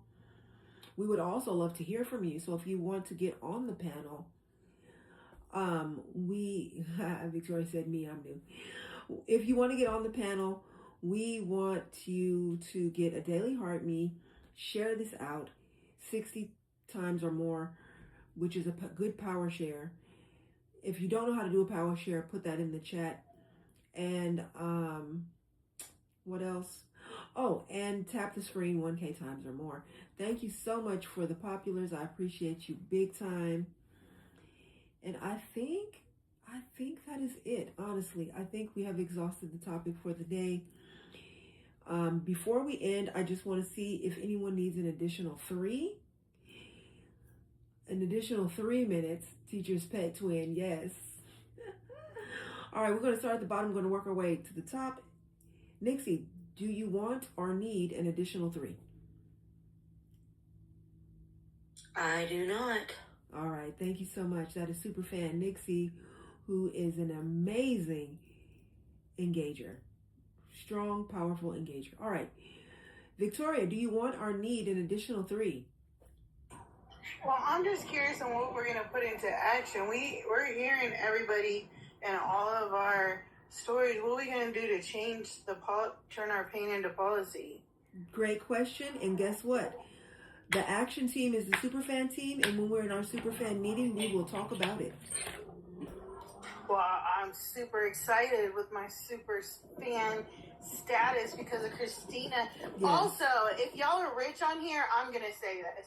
If y'all are rich on here and not rich, but have it like that, Yeah. there are people on here that want to go farther, but we just aren't financially in a position to do it. But if you guys could donate to the people that you can kind of see that are very engaging but just don't have the funds, you could do what Christina did with me. I'll use my poor ass as an example. And yes. I'm not poor. I'm just taking care of 2 households right now, and I'm fighting a case by myself. So let me just rephrase that. I'm very well off when I don't have what I got going on in my life. So, saying that, like, if one of you guys wanted to, like, gift, I'm going to use Natasha. I'm not saying you're poor because you donate to me. So I'm just using you as an example because you're on the panel. What do you call it? Like, if I seen that Natasha wasn't a super fan or didn't have the extra funding to do to get on the live like that, like, just gift it to her. You don't have to give her the money. You could just gift it to them, and then it gives us an opportunity to see what you guys are doing. I kind of felt left out because I was like, dang, I'm going to be a super fan. I just didn't have $10 a month to recycle that back. And I know that sounds crazy because I DoorDash or whatever, but, like, I bought your book. Does that count? No. To me, it means You know a what I lot. mean? To me, it means a whole lot. But not to TikTok. You know what I mean? True, and that's not what to- we're trying to do is the TikTok. Is do the TikTok. So if you guys want to gift anybody, my long story short, I tell long story shorts, I tell long stories. Just make sure you have your you can gift them. Okay, that's all. Y'all have the best night ever. Thank you. You too, Superfan Victoria. Thank you so much. Yes, you can definitely become a superfan, and you can gift a superfan membership to someone that I'm sure they would appreciate. Okay, the sunflower. I'm not going to open this because we're about to close. So, Care Bear, do you want or need an additional 3? That's not in here right now. Please change it. Care Bear. Oh, you got the mic, Care Bear. Hey, I'm fine. I'm dealing with like personal stuff right now, so Okay. I had to walk away for a minute. So I really am sad that I missed whatever Victoria was saying, because I totally missed it because I had to mute. Well, let me tell you the most important part is that if you are not a super fan, become a super fan, and you can also gift someone a super fan membership if you are able to. So that was kind of the bulk of it. That's amazing. I don't know how do you gift somebody a super fan? Christina knows because she gifted one to Victoria, but if I'm not mistaken, when you click the orange heart, where you get your daily heart me, you can become a super fan, and then there's supposed to be an option to gift a super fan membership. No, I see become a super fan, send super fan box. I think that that's what it is? Yep. Yeah, That's amazing. Nixie said it's a gift. It says send superfan. Yes, that's the one. I'm sure. All right. I would love for somebody to gift me. I am definitely in a position where I can't afford to do it. Right. I wish I could. I absolutely, if I financially could do it, I would love to do that. You absolutely deserve to have super fans. Treasure box is what it's called in the little gift thingy too. I'm looking at it again. So It says send super fan box. I think that's the one. I don't know that that's it, because how do you do it to one person? Yeah, no pressure. I was just saying if anyone could do that. Yeah. Thank you, Victoria, for mentioning that, because I often forget that. I don't know if you have to be a super fan first to do it, but next time we see Christina, we're gonna ask her, because she's actually done it. Okay. Well, that's awesome, and I'm glad Victoria should be gifted a super fan. I think that's amazing. Yeah, she did through Christina. That's awesome and absolutely well deserved. So, and again, if I was in a position to be able to just do it myself, I absolutely would. This is a live that I come to, I get support from, and I'm just unfortunately not in that position right now. It's all good. But that is awesome. I would love to hear more about how to do it. All right, cool. We will definitely talk about that further. EM said it is $9.99 a month, and it's a link. So I guess when you gift it, you gift for the first month, and then the person can get a chance to see, do they want to continue it or not. So that's a good thing about gifting. I know that there's other lives, there was an option to for subscribing. It's the same thing. It's the same thing. It's changed now. No, it's the same thing. It's just a different, just a different name. They used to be like, subscribe. We need subscribers. And then I guess people started to feel a little something about that. So they changed it to fans and super fans. But it's just different language for the same thing. All right. Yes, exactly. Well, I'm just gonna jump in here, but Care Bear, just like what you said, you someone could gift you even. You know what I mean? Like, it's not just you giving. If you need it could be for you gifting to, receiving too. Yeah, exactly. Yeah, so that's what she's kind of hoping for, that someone will gift her one, and it may happen. It might keep coming. It might happen. All right, so I definitely think it is a good time to end. We're at 38 point. Oh, Nixie, do you want an additional 3 or do you need additional 5?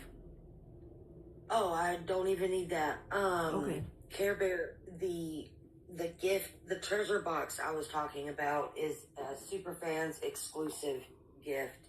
So when you become a super fan, you get the ability to gift a super fan subscription to someone else. And I think you can choose to do it for 1, 3, or 6 months or something like that. And basically what happens is, in a small live like this, let's say I decided to gift Care Bear a super fans. I would say something like, hey, Care Bear, if you look in the top of your screen, you'll see a little treasure box that's got a countdown on it. Make sure you click on that once the countdown stops, right? So that way Care Bear is the one that clicks on it and gets gifted that super fan. Because I've seen a lot of lives, they will put out a super fans treasure box. There's one up there. I don't know who sent it. It's me. I don't know how to send it. Hold on.